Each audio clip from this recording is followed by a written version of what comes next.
Chapter 187. Since he had promised to help find Ming-Shi, Ajur naturally wouldn't go back on his word in front of Fengwu.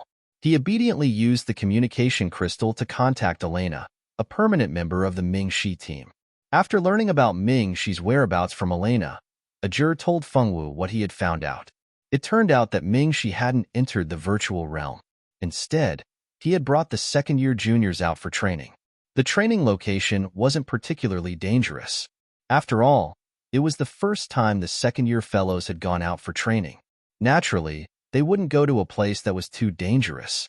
Ming-Shi was the chief student of the 5th year. As the chief student, he and another 5th-year student had brought 4 second-year juniors out for training. Before the training mission was completed, it was impossible for them to return.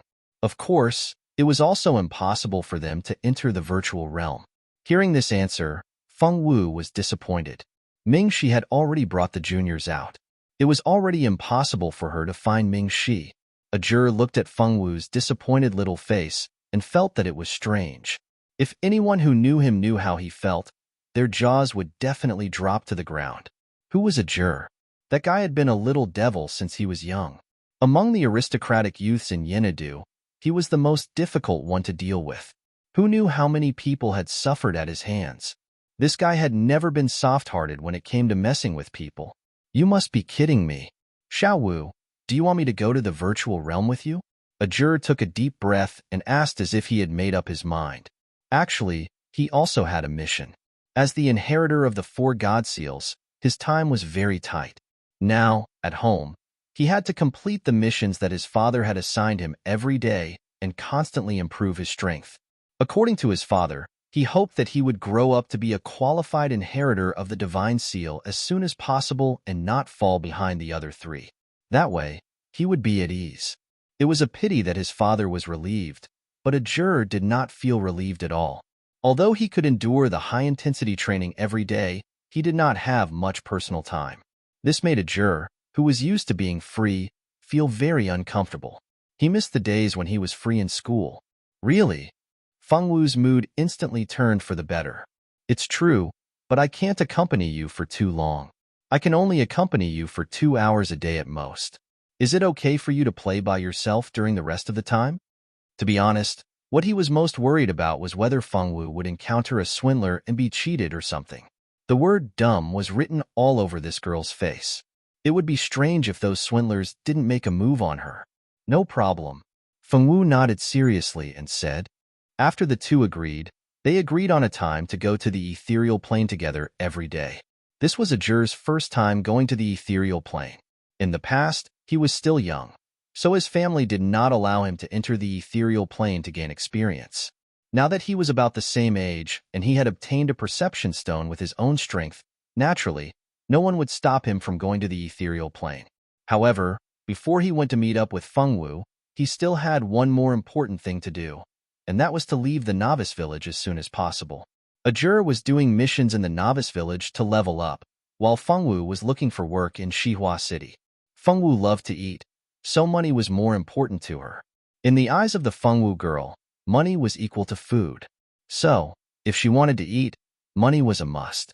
After circling the city once, Fengwu successfully completed 2 errands and a monster hunting quest. The 3 quests gave her a reward of 1 gold coin. Fengwu's favorite quest was still the monster hunting quest, because those monsters would drop a small amount of coins. Although it was not a lot, no matter how small a mosquito was, it was still meat. Fengwu happily put away the coins. Fengwu was in a good mood.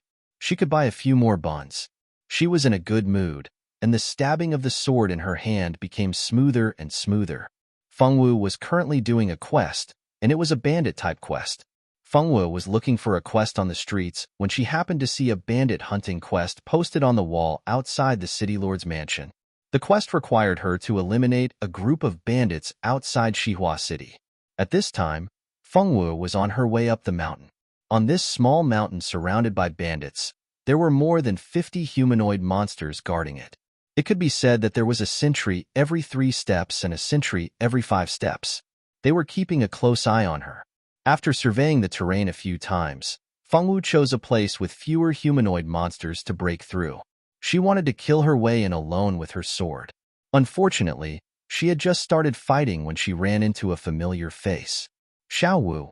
After a scream, a small figure wearing a swordmaster's robe jumped into Feng Wu's arms. Ting Yu. Feng Wu's voice rose a pitch. Even though she still had that stoic face, it was obvious that she was in a good mood because of the person who jumped into her arms. Heavens, this is too much of a coincidence. I really didn't expect to run into Xiao Wu in the virtual realm. Ting Feng quickly ran over and ruffled Feng Wu's black and thick hair. Feng Wu didn't get angry and obediently allowed the siblings to do as they pleased. Xiao Wu, did you also accept a mission and come here to get rid of bandits? Pei Qing was also very happy to see Feng Wu. He played with his hair elegantly with his fingers. His long hair, which was originally dyed black, had turned into his original gray because of the influx of his spiritual power. Yes. Feng Wu nodded. That's great. We can work together. Listen to me, little dance. The monsters in this world are just as crazy as the magical beasts in the outside world. They can't be killed no matter how hard you try. It's impossible for a single person to take down this group of bandits alone. It's just a dream. Ting Yu was afraid that Feng Wu didn't know how powerful these bandits were, so she immediately told Feng Wu everything about how difficult and powerful the monsters in the virtual realm were. Of course, she also exaggerated some of her own performance. Were they very powerful? Feng Wu blinked and thought carefully about the monsters she had defeated along the way. In the end, she came to the conclusion that they weren't particularly powerful. The 4 members of the expert team had gathered. Only a juror was left. Since Ting Yu and the other 2 were accompanying them, Feng Wu didn't feel bored. The 4 of them killed monsters all the way up the mountain. During the process, they even took time to chat. Those who didn't know would think that they were on vacation. Because there were 4 more people, the speed of killing monsters increased significantly. They didn't expect to meet another group of people halfway up the mountain. This group of people was frighteningly handsome and beautiful. Everyone was wearing equipment that was silver or above. It was obvious that this was a group of tycoons. Moreover, these people's levels should be very high. In short, it was impossible for them to be below level 20 like the 4 of them. Chapter 188. In the Mirage, one's level had little to do with one's strength. A high level did not mean that one's strength was also high. The benefit of reaching a high level was that one could explore higher level maps. There were many places in the Mirage that had level restrictions. Only those who had reached a certain level could go to more places. If one's level was not high enough, no matter how strong one was, it was impossible to go to higher level maps. Moreover, the higher the maps, the more benefits one could obtain. This was also the reason why there were so many people working hard to level up, even though there was no relationship between level and strength. It was all for the sake of changing maps. Now that they had met a group of high-level adventurers, it seemed that they were like Feng Wu's group, here to get rid of evil. Pei Qing was wondering if he should take the initiative to greet them. Now that the 4 members of their expert team were here, he was the only one who could take on the diplomatic role. Ting Yu and Ting Feng were careless people who wished for the world to be in chaos. Feng Wu was obviously a girl who was not good at socializing. How could he rest assured that such an important job like diplomacy would be handed over to the 3 of them? He did not want to draw a lot of hatred. Feng Wu? It's really you. You bad woman. Why are you here? Before Pei Qing could speak, a very unfriendly shout came from the group of adventurers opposite them. Pei Qing was very unhappy. Who was it? Who was so uneducated to dare to talk about his little sister Feng Wu like that? He looked over unhappily and saw a black-haired beauty in a magician's robe glaring angrily at Feng Wu. Her eyes were fierce and full of disgust. Is that Xiao Wu? It's really you. Xiao Wu, where did you go? Do you know how worried your mother was about you? A delicate black-haired figure holding a long sword stood next to the girl who had just spoken. From their expressions, it could be seen that the 2 of them had a good relationship. Ting Ting, why are you paying attention to her? When this bad woman is at home, she bullies you every day because she's the daughter of the first wife. How dare you call her sister? Qiu Ruoxue glanced at Feng Ting with disappointment, then turned to look at Feng Wu with even more dissatisfaction. Xiao Wu, is she someone you know? Ting Yu whispered into Feng Wu's ear. In fact, she wanted to ask if they were enemies. No. Feng Wu shook her head affirmatively, You're actually pretending not to know me? Do you think we'll forget what you've done just because you pretend not to know me? You're dreaming. Qiu Ruoxue looked at Fengwu with disdain. She had a smug expression on her face that said, I've already seen through your scheme. Xiao Wu, what did you do? Who is stopping you here to scold you? Ting Feng was very curious. With Fengwu's character, he didn't think that Fengwu could do anything that would make people angry. Ruoxue, don't talk about Xiao Wu like that. No matter what, Xiao Wu is my sister. Even if she's still my sister. Please stop talking about her. Feng Ting looked at Qiu Ruoxue very seriously, as if to express her feelings. She looked at Fengwu from time to time. Her eyes were full of sympathy, as if Fengwu had become a beggar now. Even if she was so? Pei Qing sneered secretly. This woman seemed to be more scheming than the one who shouted randomly. She didn't look like a fool who only knew how to shout randomly. She gave birth to a child out of wedlock and was kicked out of the Feng family because she was pregnant with a wild man's bastard. She's no longer the daughter of the first wife of the Feng family. Why are you still so polite to her? Calling her sister? She's not worthy. She's just a bitch. Qiu Ruoshue's mouth was poisonous. Ruoxue, don't be like this. Xiao Wu must have her difficulties. Feng Ting looked at Fengwu, and then looked at Qiu Ruoxue with some embarrassment. Her beautiful face was full of embarrassment. She's originally, clap, clap. Don't get me wrong. This was not applause.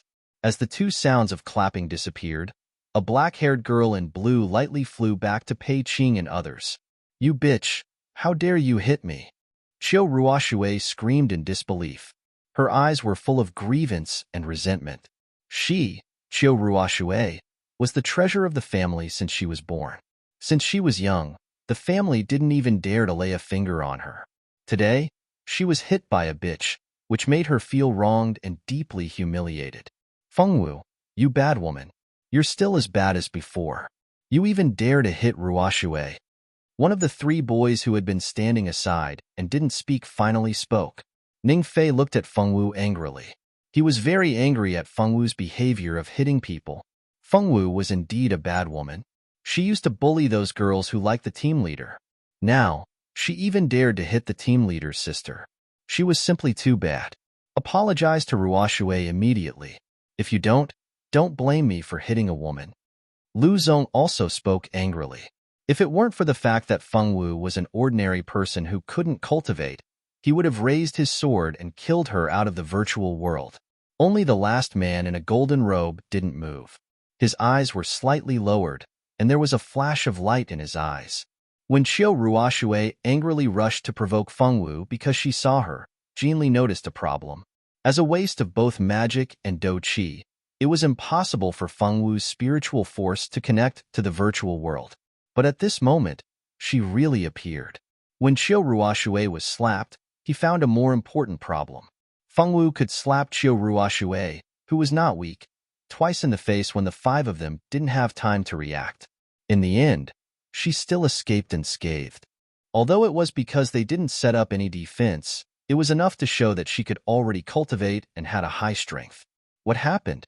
Why did a waste that everyone thought of suddenly become so powerful? Naturally, no one would answer Jean Li's question for him. Because Fengwu's sudden attack directly led to the atmosphere of mutual hostility between the two sides. Apologize. Are you kidding? This woman inexplicably scolded Xiao Wu when she saw her. She even scolded her so harshly. Xiao Wu hit her well. She was hit so well that she cried out, "Humph." After that, he snorted coldly at Qiu Ruoxue, whose cheeks were obviously swollen. Ruoxue is telling the truth. You don't know how bad and hateful this woman is. She used to bully Tingting with her identity as the daughter of the first wife. She also used the status of the Feng family to bully people everywhere. Scolding her is a light punishment. It's better to kill such a hateful person like her. Ning Fei glared at Fengwu with hatred. His ferocious look seemed as if he couldn't wait to rush up and tear Fengwu apart immediately. Bully? Fengwu would bully people? With her character, it should be good if she wasn't bullied. Were these people really talking about the same Fengwu as the one they recognized? Could it be that they recognized the wrong person? Pei Qing and the other two really suspected that the guy opposite them made a mistake and recognized the wrong person. Chapter 189. Let's not talk about whether or not they recognized the wrong person. Right now, both sides were talking back and forth and their eyes were filled with murderous intent. It looked like they were about to fight. Don't apologize. She's a bad person. She scolded me and Bao Bao. Fengwu looked at Qiu Ruoshui and the others with a firm expression. Her eyes even had a bit of accusation. That gaze made Qiu Ruoshui's teeth itch. Xiao Wu, I'm sorry. Ruoshui didn't mean to scold you. I'll apologize on her behalf. But no matter what, you shouldn't have hit people. Ruoshui is Ruabai Gij's little sister. You like Ruabai Gij so much. How could you bear to hurt the family he cares about? Feng Ting's words seemed to want to ease the conflict between the two sides, but it had the opposite effect. Qiu Ruoshui, who was already extremely angry, was about to go crazy when she heard her brother's name. She's worthy of liking my brother. She really doesn't know her own name. My brother is a genius magician. She's trash in both magic and martial arts, yet she dares to like my brother. She thinks she's amazing just because she's the Feng family's legitimate daughter. Let me tell you, in my eyes, you're just a trash. You're vicious and unlikable. Even Juntian Gij doesn't like you. If I were you, I wouldn't have the face to live in this world. You've already lost so much face, yet you still dare to live. Your skin is really thick. Thinking of her brother Qiu Ruabai, he was the most talented person in their Qiu family, yet he was targeted by a trash. This was simply an insult to her brother. Every time she thought of this matter, she regretted not taking advantage of the time when Fengwu was still in the Feng family to find an opportunity to teach her a lesson. You like her brother? Tingfeng looked back at Fengwu in shock. I don't know him. Fengwu shook her head with a stoic expression. The Fengwu girl expressed that she completely didn't understand what the other was saying. What brother? Liking? Bullying? What did all of this mean? Xiao Wu, how could you not know brother Ruabai? Didn't we grow up together? Feng Ting covered her mouth in shock, her eyes filled with disbelief. Ting, why are you saying so much to her? This bad woman only knows how to bully you when she's in the Feng family. Don't worry about her. Let us get justice for Ruoshui first. Ning Fei pulled Fengwu behind him and pulled out the long sword in his hand. The tip of the sword was pointed at Fengwu. Apologize or I will kill you. Ning Fei glared at Fengwu with hatred. That's right. Apologize immediately. Otherwise, you'll get it. Lu Zong chimed in from the side. The two's eyes were very unfriendly. It seemed that they were ready to attack. Looking at the two's appearance, even if they didn't kill Fengwu, they definitely wouldn't let her go. Because the degree of realism in the virtual world had reached 100%, one could feel the real pain if they were injured here. If they deliberately hurt Fengwu, it wouldn't be fun. What kind of ability are you two bullying a woman? If you have the ability, fight with us. Pei Qing pulled Tingfeng and stood in front of Fengwu. Come on, brother Pei Qing and stupid brother. You must hold on. Tingyu took out a small white handkerchief from somewhere and waved it as she cheered. Stop waving it. If I didn't know, I would think that you're holding up the white handkerchief to surrender. Tingfeng couldn't stand it and roared. She still called him stupid. His sister was clearly the stupid one. Tingyu thought about it, and it seemed to be true. So she put away the white handkerchief and took out a red one. She continued to cheer, and her good mood wasn't affected at all. Come on. Brother Pei Qing is stupid. Tingfeng, come on. Fengwu was speechless. Ning Fei and Lu Zong were speechless. You have to think clearly. Is it wise to be enemies with us for such a woman? Thinking that the two of them were deceived by Fengwu, Ning Fei also wanted to persuade them to think clearly and not do stupid things for a crooked tree. It's you two who should think clearly. Do you really want to fight with us for that stupid woman? Tingfeng picked her ears and glanced at Qiu Ruoshui with disdain. You're kind but unrewarded. How dare you speak ill of Ruoshui? Today, I must teach you a lesson on behalf of Ruoshui.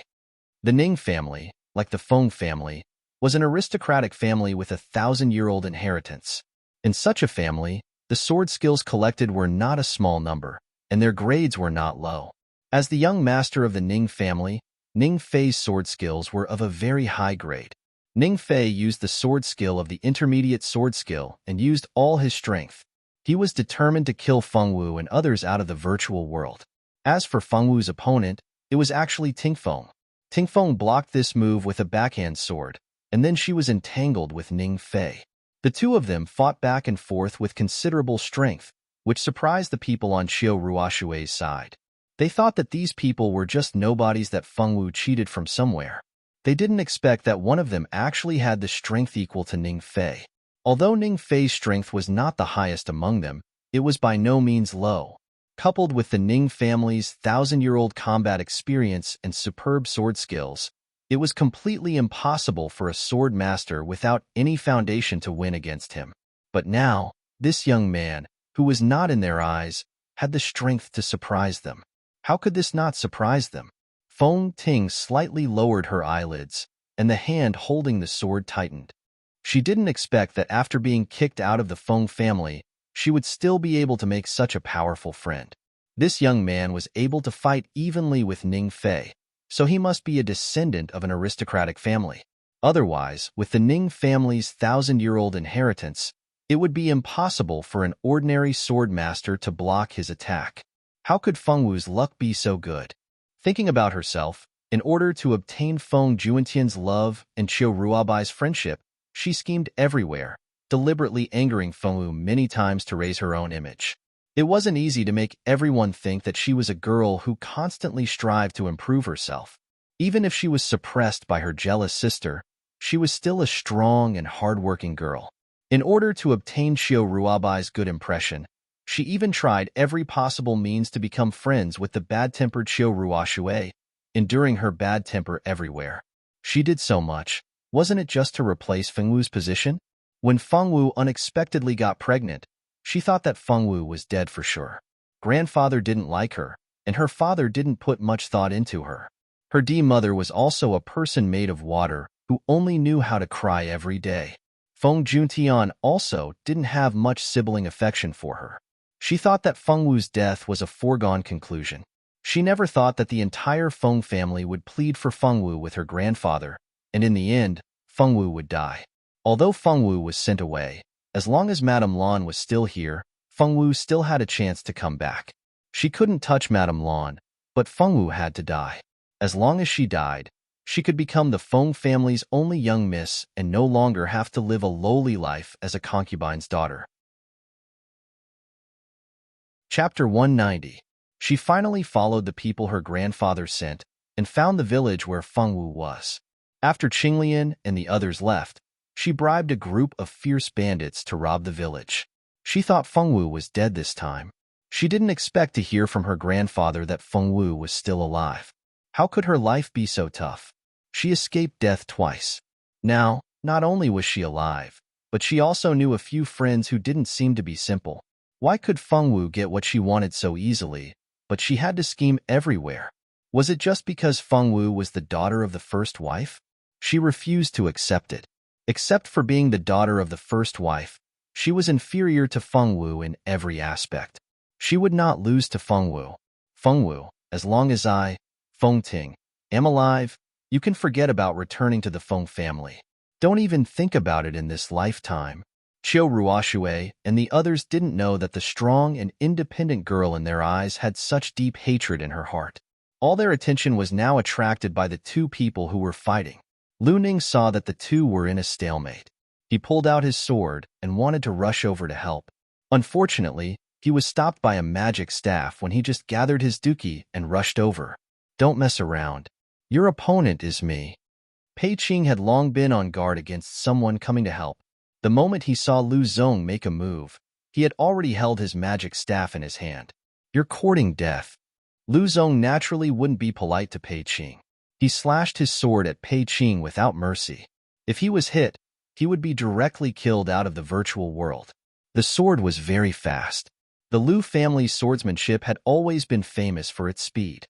If you wanted to break the Lu family's swordsmanship, you could only use your strength to resist unless you were faster than them. Sure enough, under the gaze of Qiu Ruoshui and the others, Lu Zong's long sword directly cut Pei Qing's head and split him in half. Lu Zong, you're awesome. Qiu Ruoshui shouted happily. Unfortunately, this joy did not last long. Lu Zong's expression changed, and he quickly turned around to block the attack. Seeing this, Qiu Ruoshui and Feng Ting realized that Lu Ning did not hit Pei Qing. It was just an afterimage. Originally, Lu Zong's speed was very advantageous in the battle, but he was unlucky. He just had to face a space mage. Who could be faster than a space mage? Pei Qing was different from ordinary magicians. Not only was his magic level not low, but he had also seriously studied martial arts for a period of time. Everyone knew that a magician's weakness was that he couldn't let his opponent take advantage of him. However, this weakness was not a problem for Pei Qing. Whether it was long-range attacks or close-range attacks, he should be able to handle them with ease. This person is very powerful. Not only is he a rare space mage, but he has also learned martial arts well. With his martial arts combined with magic attacks, Lu Zong is definitely not his opponent, Jinli said faintly after watching for a while. Brotherly, are you just going to watch and not do anything? Qiu Ruoshui was so anxious that she stomped her feet. She did not want her friend to lose to Fengwu's people. Don't worry, he won't really die anyway. Jinli stood aside silently and began to play dead. If you don't care, then forget it. I'll do it myself. Glaring at Jinli, Qiu Ruoshui rushed forward with her magic staff. Feng Ting had no choice but to follow with her sword. Xiao Wu, tell your friend to stop. Don't make mistakes again. Feng Ting looked at Fengwu with heartache. The words that came out of her mouth were to push all the blame to Fengwu. Hee, didn't you say that you're Xiao Wu's elder sister? Is there an elder sister like you? It's fine if you don't help when your younger sister is being scolded by a woman, but Fengwu has avenged herself, and you still want Fengwu to apologize to her. Now it's even funnier. You're actually pushing all the blame to Xiao Wu. Who do you think you are? I've already recorded who's right and who's wrong with the impression stone. Do you want to find someone else to judge? Tingyu held a small white stone in her hand and proudly shook it. Originally, she had been recording with the image stone because she wanted to record the four of them killing the bandits. She didn't expect that she would record a good show. Feng Ting's face turned pale. She really did not expect that Fengwu's people would have such a trick up their sleeves. If what she did today was seen by her father, Madame Lan, and her grandfather, they would not forgive her. In her grandfather's eyes, no matter how bad Fengwu was, she was still a member of the Feng family and the legitimate daughter. She, a concubine's daughter, did not help her own people in front of outsiders. Instead, she helped Qiu Ruoshui. No matter what the relationship between the Feng family and the Qiu family was, in her grandfather's eyes, she was already a traitor. Qiu Ruoshui's face also changed. She also did not want this video to be spread. The Feng family and the Qiu family were old friends. The two families had been friends for thousands of years. Even if she looked down on Fengwu, she would never dare to say a bad word about her in front of the elders of the two families. At most, she would use some tricks behind her back to teach her a lesson. If this video was spread out and the Feng family and her elders saw it, then she would be in big trouble. Hand over the impression stone, Fengwu. I haven't seen you for more than a year. You've become so despicable and shameless. You even use such a dirty trick. Qiu Ruoshui was so angry that she scolded. You'd better pay attention to your image. I'm still recording here. If you piss me off, I'll sell the image and the impression stone to the virtual realm Daily News. Let's see what you can do. Tingyu was not afraid of her. She pointed the impression stone at Qiu Ruoshui and recorded happily. Although the virtual realm did not have a forum for all adventurers to communicate, there was a virtual realm Daily News. The virtual realm Daily News was founded by the Aborigines, but the concept of the newspaper was proposed by Lungza Gamer. When Lungza Gamer created the virtual realm, he created such a newspaper in the virtual realm. The virtual realm Daily News did nothing but pay attention to all kinds of gossip about adventurers and Aborigines. If they sold the news to the virtual realm Daily News, not only could they take revenge on these two annoying women, but they could also make a small sum of money. Why not? Don't you dare. Qiu Ruoshui was so angry that her face turned green. Try me. Tingyu did not care at all. Instead, she continued to provoke her without fear of death. Ting, do it. We can't let this impression stone leak out. Qiu Ruoshui was very anxious. After exchanging a look with Feng Ting, the two of them attacked Tingyu from the left and right. Tingyu was not easy to deal with. She took out her weapon from the space and fought with the two women. However, these two women, one was a swordmaster and the other was a magician. One of them attacked her from afar and the other from close range. It was still very difficult for her to deal with. Fortunately, she was not in a difficult situation for too long because Fengwu made her move. Fengwu used the 5th and 6th forms of the Luoying sword technique consecutively. She immediately lured away Qiu Ruoshui, who was helping from afar. Chapter 191. Qiu Ruoshui was a wood and water dual-element magician. Her strength was not bad. She was also a well-known little genius among the aristocratic ladies of the ancient Eastern country. Unfortunately, her reputation as a genius didn't get through many battles. Compared to Fengwu, who fought with animals on Mount Yuehua every day, she naturally lacked a lot of battle experience.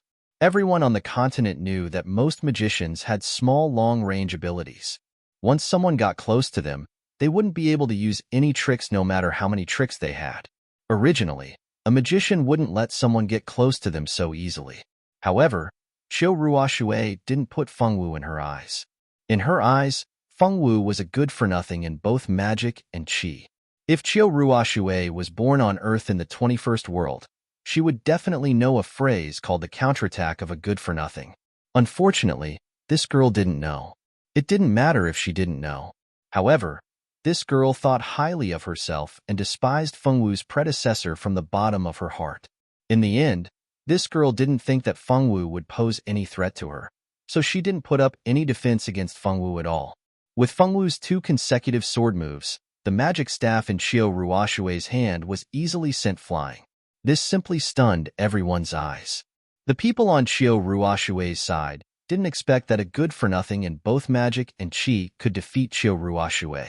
This was fucking unscientific. Regardless of whether it was scientific or not, Qiu Ruoshui had already lost. Moreover, she had lost to someone she had always looked down on. This failure was countless times greater than losing to her own brother and a group of her brother's friends. It directly made Qiu Ruoshui stare at her hands blankly, completely unable to recover. Until now, she still couldn't believe that she had lost to a 2-element good-for-nothing. Jinli, who hadn't made a move, frowned slightly when he saw this scene. He walked over with his long legs, picked up the magic staff that Fengwu had knocked down, and put it back in Qiu Ruoshui's hand. "Stop fighting." Jinli's voice was very calm, but there was an irresistible meaning in it. Ningfei and Lu Zong were used to listening to Jinli when their captain and vice-captain were not around. Naturally, they carried out Jinli's orders immediately. The two of them quickly left the battlefield and flew back to Jinli's side. Pei Qing and Ting Feng only raised their eyebrows, put away their weapons, and returned to stand beside Fengwu. Ting Yu and Feng Ting had also stopped and returned to their respective teams. No, this was impossible. You can't practice magic or do qi. How could you possibly be my opponent? This is absolutely impossible. It was not until everyone returned to their respective teams that Qiu Ruoshui recovered from the blow of losing to Fengwu just now. She screamed and pointed her magic staff at Fengwu, her eyes filled with hatred and panic. "That's enough. Let's go back to the city." Jinli frowned secretly. Both sides were the sisters of his good friend. Even if Fengwu was not as favored as Qiu Ruoshui and the Qiu family, he didn't want these two to really fight in front of him. "Are we just going to let them go?" Ningfei was still very unconvinced and didn't want to leave at all. Their equipment and weapons were clearly much better than theirs. If they fought for a long time, Fengwu's people might not be a match for them. But now, they had to retreat without a fight, which was unacceptable to Ningfei. "Tisk!" Tingfeng heard the words and snorted disdainfully. What was this? Who wouldn't let go of who? Tingyu was naturally on the same side as her brother at this time. A pair of big eyes stared over impolitely, and her small face pretended to be fierce and made a strange grimace. She must be Juentian's sister. What else do you want? The implication was that even if he didn't give face to the monk, he had to give face to the Buddha. "I don't want this kind of sister." After fiercely glaring at Fengwu, Ningfei said fiercely. Although his mouth was fierce, he had already put away his weapon. It seemed that he had thought it through. "No, we can't just let it go. She slapped me twice. Should we just let her go?" Qiu Ruoxue was very unconvinced. She had never been slapped since she was a child. If they just let Fengwu go, where would she put her face as the legitimate daughter of the Qiu family? You also scolded her for so long. You didn't lose anything. Jinli saw it clearly from the beginning to the end. This matter was stirred up by Qiu Ruoxue from the beginning. Fengwu's side didn't want to pay attention to it at first. If Qiu Ruoxue didn't speak more and more harshly, the following things wouldn't have happened at all. Brother Jinli, whose side are you on? Why are you helping this bitch? Qiu Ruoxue didn't expect Jinli to say this at all. Her whole face turned blue. I won't help anyone. Jinli's reaction was still indifferent. Take her away. Ruobai is still waiting for us. Let's not do this mission for now. In any case, they were doing this mission to pass time and wait for Qiu Ruobai to come up and find them. Now that the time was almost up, Qiu Ruobai should be arriving soon. Naturally, there was no need to continue doing this mission. Wait a minute, brotherly. We have to get the impression stone back. Right now, it didn't matter whether they fought or not. The most important thing was the impression stone. This impression stone couldn't be leaked out. If it was seen by the Feng family, she would be in big trouble. Feng Ting was extremely anxious in her heart, but it couldn't be seen on her face. Qiu Ruoxue thought that Feng Ting was concerned about getting the impression stone back for her and was secretly moved. She never thought that her best friend was only doing this for her own position in the Feng family. It doesn't matter if you don't get it back. Do you really think that they would dare to leak the contents of the impression stone if they aren't afraid that their good friend's past will be dug out by everyone? Jinli faintly smiled and said as if he had a card up his sleeve. Tingyu coldly snorted and turned her head away from them. Although she didn't want to admit it, she really didn't plan on leaking the impression stone. There were many Notre Dame du Starlight students in the virtual realm. If the contents of the impression stone leaked out, although Qiu Ruoxue's reputation would be damaged, Fengwu's matter would definitely be brought up as well. She naturally wouldn't do such a stupid thing that would harm the enemy by 1,000 and harm themselves by 800. The reason why she took out the impression stone was only to anger the two women, who knew that there would be a smart person in the other party who saw through all her concerns. Feng Ting was originally a smart girl. Just now, she had been disrupted by the sudden incident. Now that she was reminded by Jinli, she naturally figured out the crux of the matter. Her originally worried heart finally settled down. Let's go. After Jinli finished speaking, he led the way down the mountain. Of course, the few people behind him also followed. However, before they left, whether it was Qiu Ruoxue, Ning Fei, or Lu Zong, they all fiercely glared at Fengwu and the people around her before they left. Only Feng Ting had a hesitant expression when she looked at Fengwu. After glancing at Fengwu awkwardly, Feng Ting also left. Suddenly, only Fengwu's group of 4 were left on the entire mountainside. Chapter 192. The wind blew, and the grass swayed in the wind. The leaves rustled, and the sun shone warmly on their bodies, brightening their moods. After the last strike, a line of words appeared in front of the 4 of them. Extermination mission completed. Adventurers, please return to Xihua City to complete the mission and receive your reward. After the 4 of them killed the bandit leader, they received a number of gold coins, weapons, and materials. It was a bountiful harvest. After they went down the mountain and completed the mission, the 4 of them split the loot and wanted to find a place to have a big meal. Although the 4 of them weren't rich, the hotels and restaurants in the virtual dimension weren't too expensive. They had just made a small fortune from the mountain bandits and received the mission reward when they handed in the mission. Although their wallets weren't too big, they weren't too flat either. They could afford to go to a restaurant and have a big meal. The 4 of them chose a restaurant that looked decent and went in. They asked the waiter to bring them to a private room on the 2nd floor. The 4 of them ordered a table of dishes and were ready to eat. While waiting for the dishes, the 4 of them naturally chatted. Xiao Wu, when did you come to the virtual dimension? Tingyu asked curiously as she held Fengwu's hand. 3 days ago. Fengwu thought about it expressionlessly. It seemed like it had been 3 days. Then we came earlier than you. We've been here for 7 days. I didn't expect that we would be so fated to meet in the same city in the virtual dimension. There are 4 main cities in the virtual dimension, and there's a 1 in 4 chance of meeting each other. We really are fated, Tingfeng said. Xiao Wu, aren't you curious as to why we have the Censor Stone? Pei Qing saw that Feng Wu had not asked this question, so he decided to lead Feng Wu to ask first. Mission reward, Feng Wu said matter-of-factly. Pei Qing almost spilled the tea in his hand, and Tingfeng choked on her own saliva.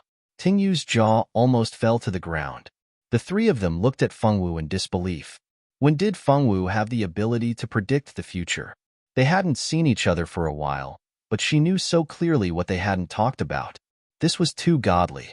You. How did you know? Tingfeng stuttered. Ajur told me, Feng Wu girl said seriously. Boss Ajur was already so godly? Or was it that the captain had been paying attention to them? It turned out that the captain cared so much about them. He even knew that they had completed a mission and obtained 3 high-level Censor Stones. He was too amazing. As expected of the inheritor of the 4 God Seals, the three of them didn't think that this was actually a beautiful misunderstanding. When Feng Wu and Ajur had talked about the Censor Stone, Ajur had said that the Censor Stone was rarely sold. If one wanted to obtain a Censor Stone, it was usually obtained through completing a mission. In school, other than the elementary Censor Stone that was given out at the beginning, if one wanted to obtain a higher-level Censor Stone, they could only obtain points through the school's missions. Once they had accumulated a certain amount of points, they could use the points to exchange for a better Censor Stone. As for how good the Censor Stone was, it depended on how many points you had. In other places, like the royal family and a few large families, the Censor Stones were distributed in a similar way. So when Pei Qing asked Feng Wu why they had obtained the Censor Stone, Feng Wu said that they obtained it from completing a mission. In fact, she didn't finish her sentence. What she meant was that they exchanged it for points through completing a mission.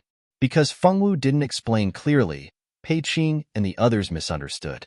The three of them thought that Ajur was actually still concerned about them. It had to be said that this was a beautiful misunderstanding. Captain actually cares about us so much. Even after returning to school, he has always been watching us. Tingfeng used her sleeve to wipe her tears. She had an indescribably moved expression on her face. Captain is too good.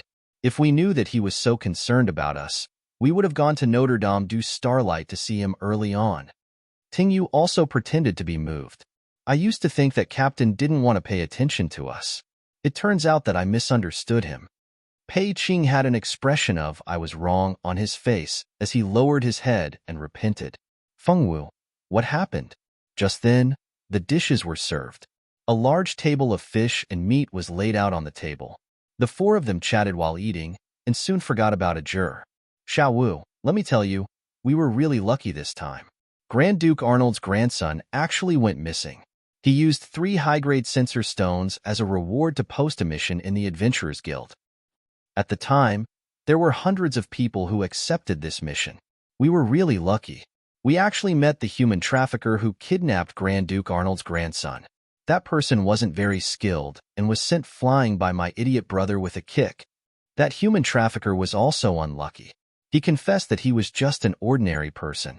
A few days ago, someone hid a child in his house and gave him a lot of gold coins. In the end, that person didn't come to him for the child, so he had evil intentions.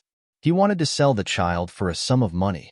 At the time, Grand Duke Arnold's grandson had already been changed into a commoner's clothes by that kidnapper.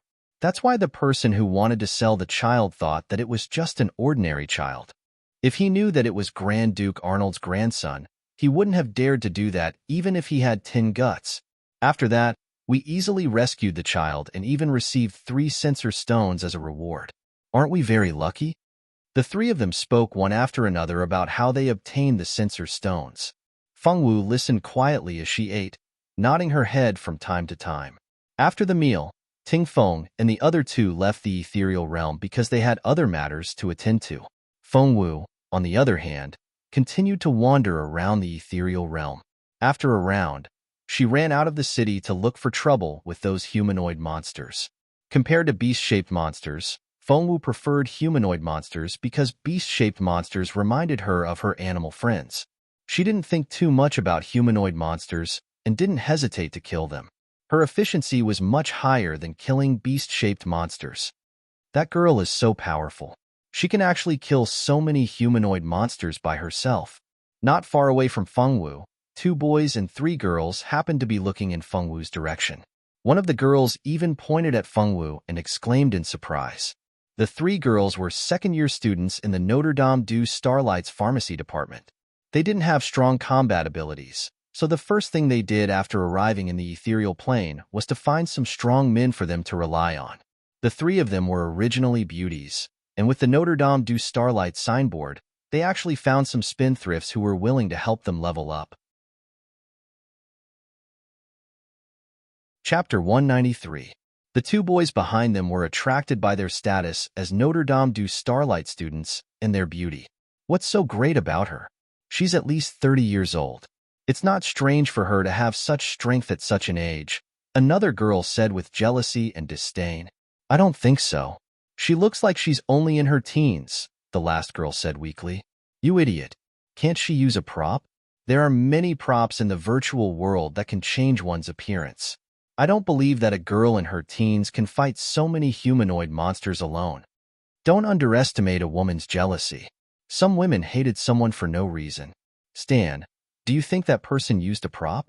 I don't believe that her real age is what it looks like. The man named Stan looked at Fengwu and then at the little beauty in front of him. There were indeed many props in the virtual world, but other than some masks that were easier to see through, the rest were not so easy to see through. He really couldn't tell whether the girl in front of him used a prop or not. It's hard to say. If she used a high-level prop, then it wouldn't be visible to the naked eye, Stan said after some consideration. Wait a minute. Why do I feel like I've seen this girl somewhere before? One of the girls suddenly said. What are you talking about, Nania? You've seen her before? Mei Li, who had been suspecting that Fengwu had used a prop to change her age, frowned and asked. At the same time, she thought to herself that Nania actually found that girl familiar. Could it be that she was also a student of Notre Dame du Starlight? Thinking of this, the jealousy in her heart deepened. If she was really a student of Notre Dame du Starlight, then her age couldn't be faked. As a genius, Mei Li used to be in existence in her family. However, when she came to Notre Dame du Starlight, she realized that her vision was still too low. There were too many geniuses in this world. Every student of Notre Dame du Starlight was a genius. Mediocre people couldn't enter Notre Dame du Starlight. However, there were differences between geniuses.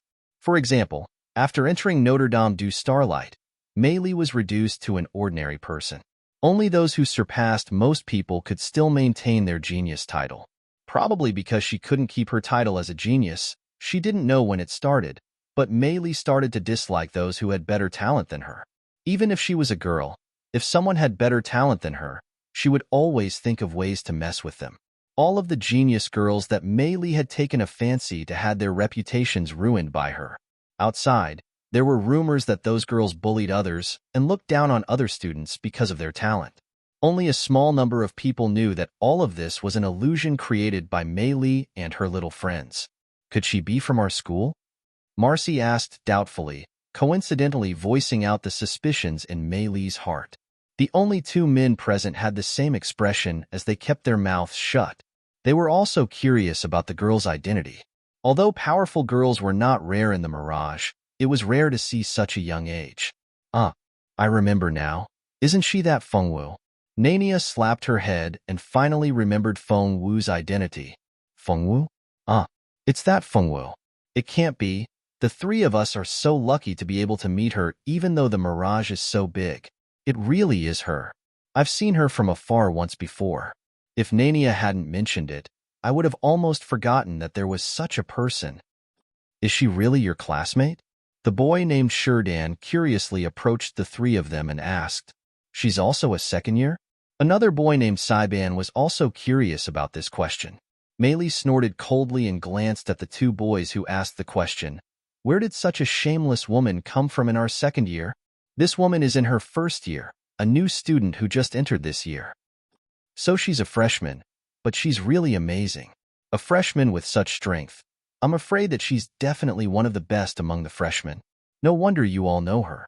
It seems like she's quite famous in your school. The 2 boys thought they understood each other. What nonsense are you talking about? Mei Li rolled her eyes at the 2 of them. She is very famous among the freshmen, but that is not a good reputation. Don't look at her young age. She is the only student in our school who has already given birth to a child. That's not all. She's already the mother of a child, and she's still going around seducing men. She's in our student cafeteria, and she confessed her love to the 5th year's chief, Senior Ming Shi. I don't know where she got her face from. Furthermore, after being rejected, she became braver and braver, and kept pestering Senior Ming Shi. Last time, Senior Ming Shi and the others went to the Soya Empire to train, but in the end, I don't know where that Fengwu heard about it, but she actually shamelessly chased after him and pestered Senior Ming Shi all the way to the Two-Realm battlefield. She's really too shameless. The 3 girls began to criticize Fengwu one by one. Some of these were things they heard from other sources, and some were their own guesses. Ming Shi's appearance was as beautiful as the moonlight, and his temperament was even more elegant and noble. In addition to the various guesses about his true identity in the school, Ming Shi had always been the dream lover of most of the girls in the school. Mei Li and the other 2 naturally admired Ming Shi, but unfortunately, a perfect and outstanding man like Ming Shi was too far away from them. It was probably because they couldn't get him that they hated Fengwu so much when they saw a woman like Fengwu, who was already a mother, shamelessly chasing after Ming Shi. Fengwu didn't know that she was hated by others again. The Fengwu girl was now very happy killing monsters. Every monster would drop a small amount of money. Being able to level up and pick up money, there was nothing more delightful than this. Steamed buns, delicious steamed buns. As Fengwu killed monsters, she thought about going to the city to buy steamed buns, and also some chicken drumsticks. Because she had entered the virtual world, Fengwu naturally couldn't bring many of the delicious food stored in her ring into the virtual world. Therefore, she had no choice but to work hard to make money to buy delicious food in order to fill up her spatial bag. While Fengwu was happily killing monsters, Mei Li and the other 2 were using a messenger familiar to inform someone about Fengwu. Half an hour later, Fengwu had already picked up many scattered copper coins. How many steamed buns could she buy with so many copper coins? Fengwu frowned and began to recall how many copper coins she had picked up. Chapter 194. Big Sister, can you bring me along? I don't know how to level by myself. A soft and cute baby voice suddenly sounded behind Fengwu. Fengwu instinctively turned around and saw a girl around her age looking at her with a red face. Her expression was shy and at a loss. Carry her? If that girl could read minds, she would definitely see the question marks in Fengwu's heart. How do I carry her? Where do I take her? The Fengwu girl's expressionless face perfectly concealed her ignorance. Where do I take you? Fengwu asked. Girl, she's doing this on purpose, right? Can you carry me to level up? I want to reach level 20 as soon as possible, but the monsters here are too strong. I can't deal with them alone. The girl's voice was full of grievance, and her eyes quickly reddened. From afar, it looked as if Fengwu was bullying her. No, Fengwu didn't even need to think before giving the answer. Originally, the girl thought that Fengwu would at least consider it. Who knew that Fengwu didn't even need to think before giving the answer? Big sister, I won't take advantage of you. I'll help you pick up bags. With me here, you don't need to stop picking up bags anymore. You can directly kill monsters. This way, it'll be much faster. The girl's baby voice carried a hint of urgency. No need. Fengwu still shook her head. If you want to level up, you can go to the city to do other quests. If you're not strong enough, it's best if you don't come out. Otherwise, you'll be a burden to others. Fengwu looked at her seriously for half a minute. After saying these words in a deadpan manner, she left without looking back. Don't go. You can't just leave like this. The girl looked at Fengwu's departing figure and was so angry that she stomped her feet. She couldn't maintain the cute expression on her face. Unfortunately, Fengwu did not pay any attention to her. She left the place where she had been farming monsters for over an hour and returned to the city. Not long after Fengwu left, Mei Li and the other 2 appeared. Behind Fengwu and the other 2, a peerlessly beautiful woman walked out. Beside the woman, there was also a cute young girl with a confused look on her face. The young girl's eyes were filled with innocence and purity. She looked very spirited, giving people a good impression of her at first glance. Senior Diane, I'm sorry, I failed. Her intuition is too strong. The girl who asked for help immediately said carefully when she saw the beautiful girl behind Messi. Her attitude was humble and fawning, and there was even a flattering smile on her face. It's not your fault. I'll think of another way to deal with her. The beautiful Diane's red lips parted slightly, as if she didn't care at all. Big sister, what are you talking about? The confused young girl opened her bright eyes wide in curiosity. She looked as cute as a little rabbit. When the beautiful woman heard the young girl's voice, her originally cold face suddenly melted like snow. There was even a hint of a gentle smile on her face. Nothing much, Diane. Nicole just wanted a classmate to help her level up, but that classmate rejected her. Diane said casually. Oh, Diane nodded. Her little face with some baby fat looked even cuter. That person doesn't love her classmates. Why don't you come with us to level up? Diane thought of Nicole being rejected and felt a little sorry for her, so she kindly extended an invitation. Nicole's face stiffened when she heard this. She immediately shook her head. No need, no need. I still have things to do. Next time, Miss Diane. Let's go, Diane. Big sister just saw a necklace that suits you. Wear that tribute necklace.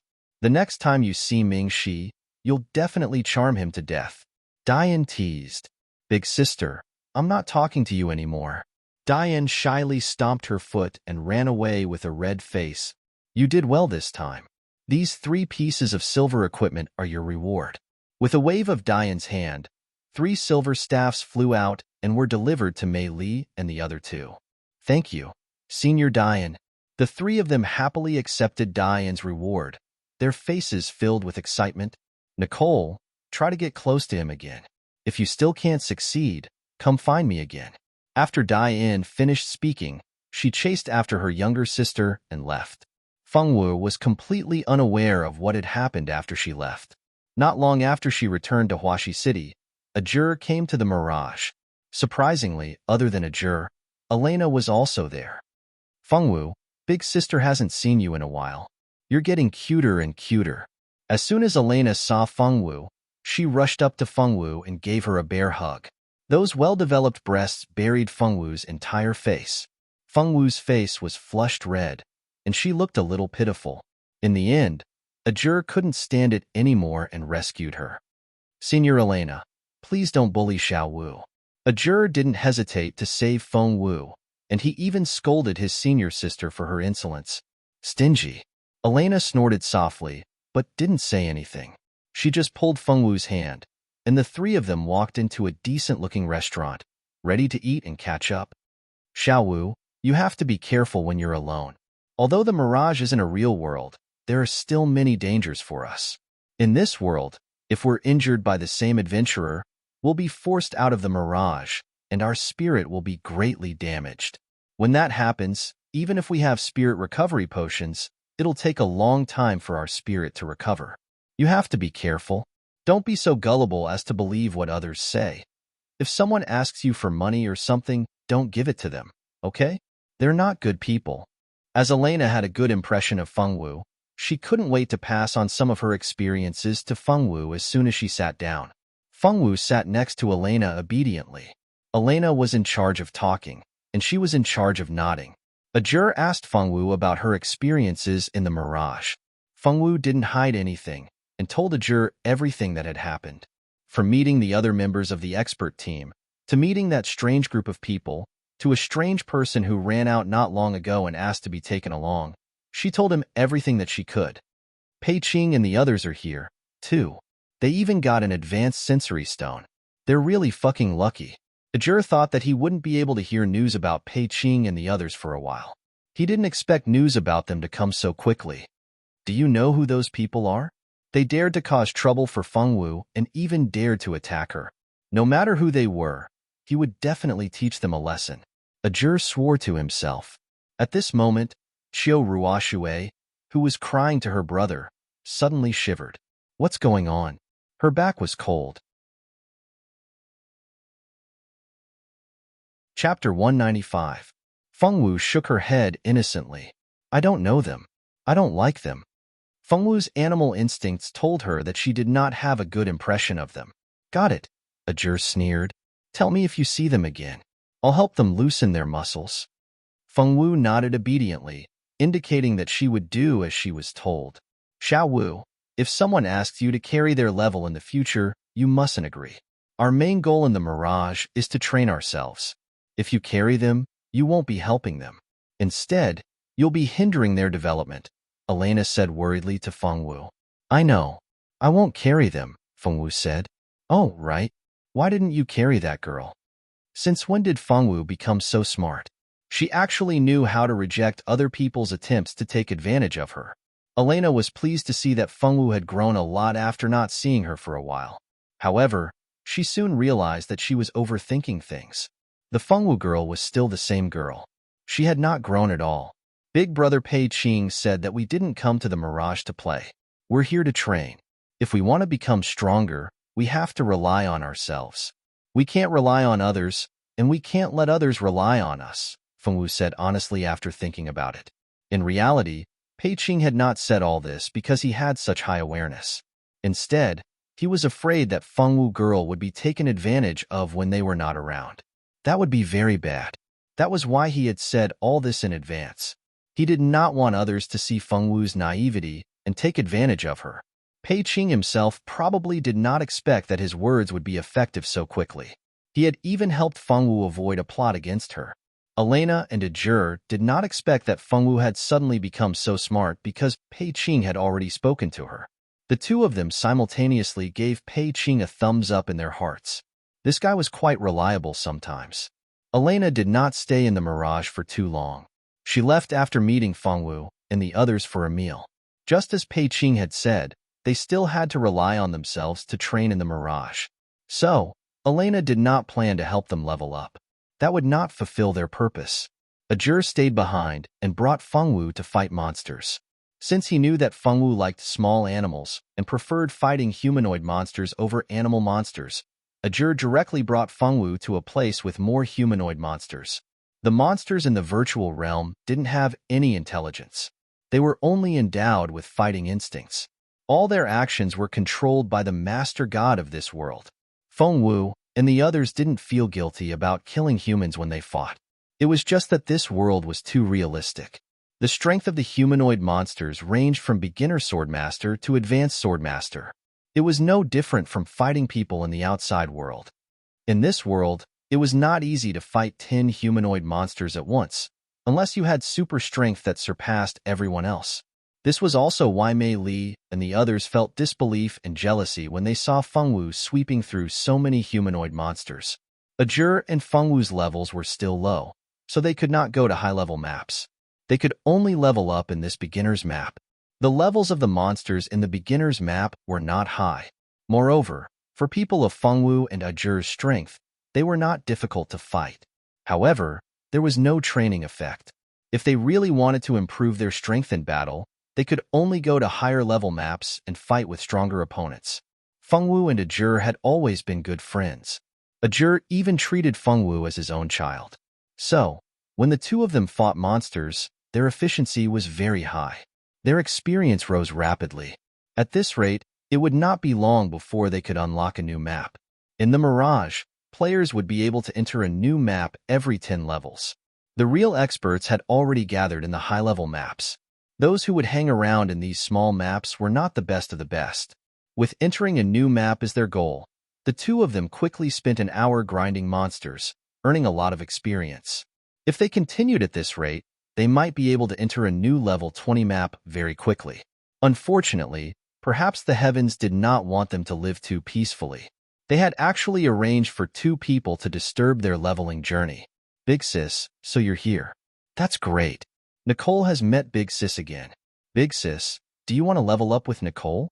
Nicole promises to be very, very obedient. I'll help you pick up your bags and I won't run around. Okay, that's right.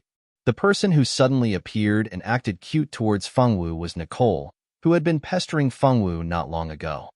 Xiao Wu, when did you have a little sister?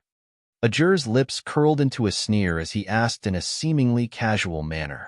I don't have a little sister. Feng Wu looked at Nicole seriously before shaking her head.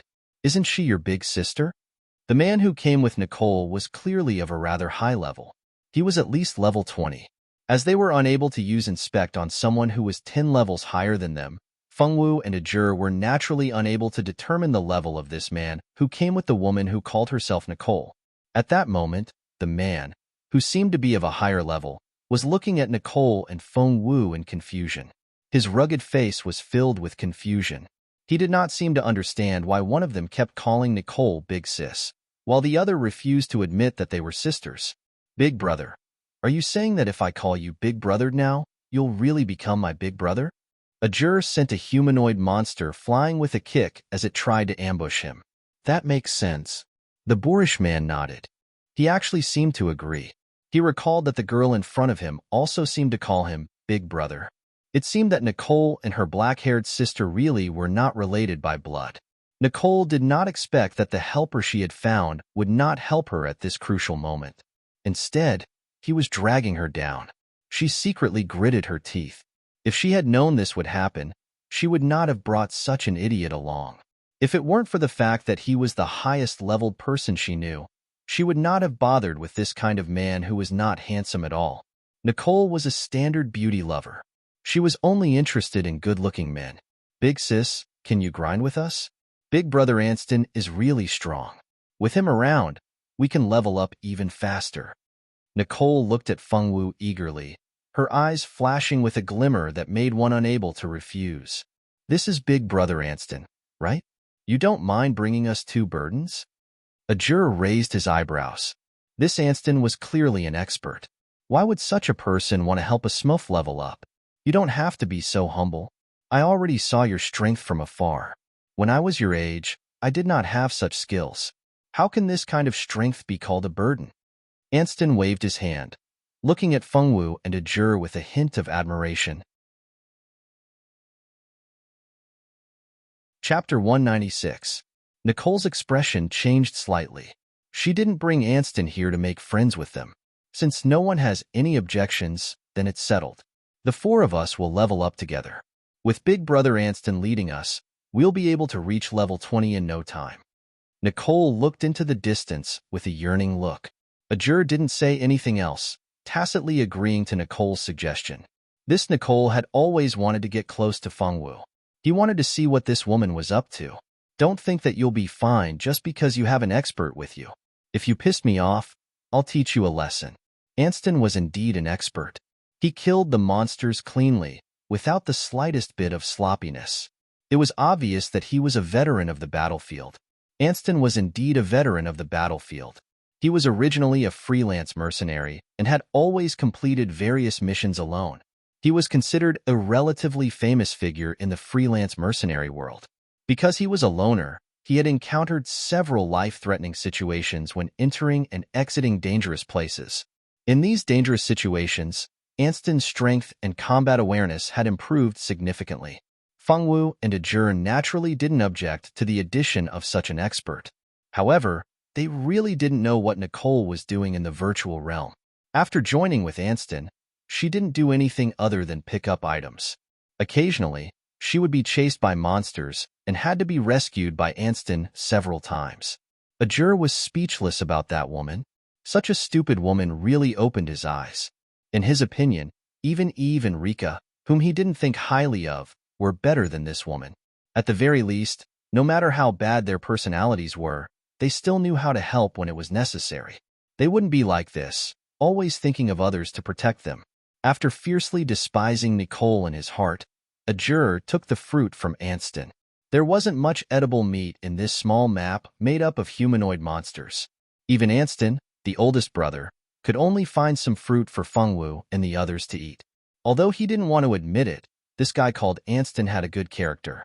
He killed monsters when they needed to, and even took the initiative to find food for everyone to eat when they needed to replenish their stamina. Fengwu took the fruit and took out 2 meat buns from her storage space. She started eating them in small bites. Her eyes lit up when she saw the meat buns. Sister Fengwu, Nicole also wants to eat meat buns. Can you give me one? Nicole looked at Fengwu pitifully, as if she would cry if Fengwu rejected her. Fengwu swallowed the bun in her mouth and looked at Nicole. Her oily lips gently spat out 2 words, no. Nicole didn't expect her to reject her so bluntly. Shouldn't she be giving the meat bun to her for the sake of her image? Wasn't this woman afraid that the man beside her would think that she was petty? Sister, can you really not give Nicole one? Nicole really wants to eat meat. Her voice became more and more aggrieved. Actually, she just wanted to cause trouble for Fengwu. It would be best if this beautiful red-haired man beside her hated her, Nicole thought maliciously. As expected, Anston couldn't stand seeing her so pitiful. Sister Fengwu, why don't you give one to Nicole? When we return to Shihua City, Brother Anston will buy you a lot of meat buns to eat. Okay? He spoke to Fengwu in a negotiating tone. He didn't express any dissatisfaction with Fengwu. From Anston's point of view, it was just a matter of meat buns.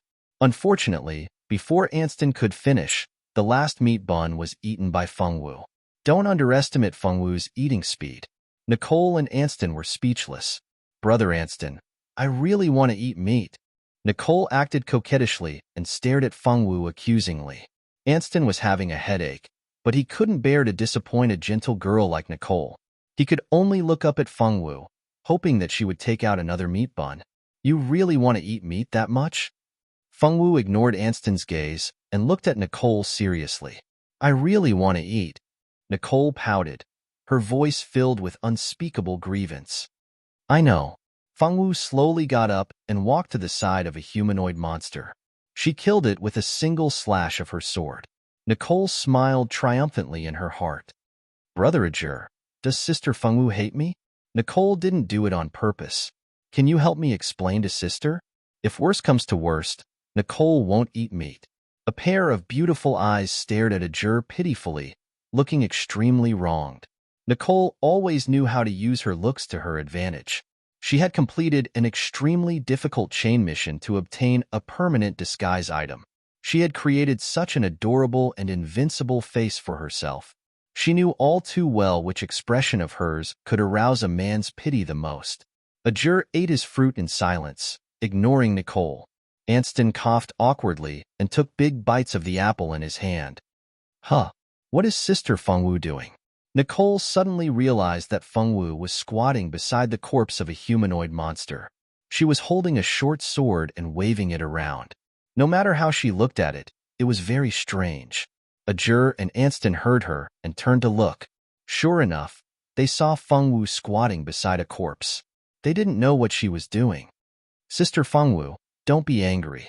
Nicole didn't mean to make you angry. Nicole quickly ran over and shouted softly as she ran. She was just there to watch the show. Nicole thought that Fengwu had come here to abuse the corpse to vent her anger because she wasn't as popular with men as she was. Of course, she had to come and watch this kind of joke to her heart's content. Since Fengwu dared to refuse her, she would make Fengwu be hated by all men. Later, she would try her best to seduce that handsome man, Ajur. She didn't believe that with Ajur's looks, he would like a woman who had given birth to a bastard child. When the time came, as long as he discovered her charm, she would be able to make him grovel at her feet. The more Nicole thought about it, the more beautiful it became. Sister Fengwu, what are you doing? Anston walked over with Ajur. Ajur was also a little curious, but his instincts told him that it was better for him not to know. Which part do you like? Fengwu didn't answer directly. Instead, she turned her head and looked at Nicole. Her pink lips parted slightly. This couldn't be what they were thinking, right? Nicole's expression changed drastically. She looked at the humanoid monster's corpse on the ground that looked exactly like a real person. Her face suddenly paled, and she retreated 3 meters away from Fengwu. Chapter 197. You actually want to eat human flesh? Nicole screamed. You were the one who said you wanted to eat meat. Fengwu's expressionless face said confidently. This person was so strange. She was clearly the one who wanted to eat meat, wasn't she? There wasn't any beast meat here, and the only ones with meat were these humanoid monsters. That was why she wanted to get meat from these monsters for her to eat. She had already thought of a way to satisfy her request, so why was she still unhappy? With Fengwu's simple mind, she probably wouldn't have thought of it if no one told her. No one would happily accept someone's offer to eat human flesh. Cough, Xiaowu. Isn't this a bit too extreme? Even Ajur, who was used to being arrogant, had never thought of eating human flesh. But now, in front of her, Feng Wu, who had always been an innocent girl, could actually ask her which part she liked without batting an eyelid. Who taught Feng Wu to be like this, bastard? Get the hell over here. I promise I won't beat you to death. That's right, that's right. Feng Wu sis, this is human flesh, not beast meat. Anston was about to burst into tears. You really couldn't judge a book by its cover. Who would have thought that such a cute girl would want to eat human flesh? As expected, this world was too scary. It was better for him to return to the real world. This is just a monster, not a real person. Feng Wu looked at the three people seriously and said calmly. As she spoke, she tried to cut a piece of meat from the humanoid monster with her sword. Unfortunately, a line of words appeared in front of her when she cut. This is a humanoid monster. Cutting and dismembering is not allowed. P.S. It's wrong to eat humans. You can't be so extreme. Feng Wu was silent. She put her sword back into the space. Seeing the weapon in Feng Wu's hand disappear, the others finally let out a sigh of relief. Even if this isn't a real human, no normal person would want to eat it just by looking at it. Can you eat it? Anston said frantically. Nicole, who was hiding furthest away from Feng Wu, nodded her head furiously. Not bad, not bad. This woman actually wants me to eat human flesh. It's too scary. She's not a normal human at all. If I had known, I wouldn't have volunteered to approach Feng Wu. Nicole was crying in her heart. I'm not eating it. It's for her. Feng Wu shook her head and pointed at Nicole. Of course, Feng Wu wouldn't eat it. She had only thought of trying to get some meat from the humanoid monster after seeing how much Nicole wanted to eat. Who knew that the meat couldn't be cut off at all, so she could only give up. I don't want to eat meat. I don't want to eat meat. I want to eat fruit. Fruit is good. It can replenish energy and is good for the skin. I will eat fruit. I won't eat meat anymore. Nicole was afraid that Feng Wu would really stuff a piece of human flesh into her mouth. As she spoke, she picked up the apple that hadn't been touched much and started eating it in big bites. Those who didn't know would think that she had been starving for several meals. Nicole was probably frightened by Feng Wu, so she became much more well-behaved after that. She didn't run around to lure monsters to save her, nor did she make some self-righteous requests. She only looked at Feng Wu from time to time like she was looking at a monster, as if she was afraid that Feng Wu would rush over and eat her. While Feng Wu was killing monsters and leveling up in the virtual world, Madame Lan was wiping her tears as she sent her son off at the entrance of the Feng family mansion. Tian'er, you have to bring your sister back. Your sister is too pitiful. You have to bring her back, okay? Madame Lan urged again and again, worried. Mother, don't worry. Big brother will definitely bring Xiaowu back. Feng Ting had a decent smile on her lips as she stood obediently to the side. Madame Lan only glanced at her indifferently. She didn't say anything else. Feng Ting lowered her head sadly, looking a little pitiful. Feng Juntian saw this scene and frowned slightly. He wanted to say something to his mother for this stepsister of his, but he remembered that it wasn't easy for his mother either. As a junior, he didn't have the right to say anything bad about his mother. After Feng Juntian repeatedly promised that he would bring Feng Wu back, Madame Lan finally let him go. Feng Ting watched as Feng Juntian left. Feng Ting wanted to help Madame Lan in, but Madame Lan ignored her outstretched hand. She wiped her tears as she silently walked into the Feng family mansion. Feng Ting lowered her head, feeling wronged. The servants around her sympathized with this young miss born of a concubine. But so what if they sympathized? Who told her to come from a dishonorable background? It was normal for Madame Lan to dislike her. Didn't they see that even the family head and master didn't care about her? Besides, Madame Lan was only a little cold to Miss Feng Ting. She didn't hit or scold her, and she didn't even deduct her monthly allowance. Compared to the other families that oppressed their daughters of concubines, this Madame Lan was already considered very kind. No one noticed that the moment Feng Ting lowered her head, the resentment in her eyes almost materialized. What was wrong with her? She was 100 times more outstanding than Feng Wu, prettier than Feng Wu, and more popular than Feng Wu, but Madame Lan had always been cold to her.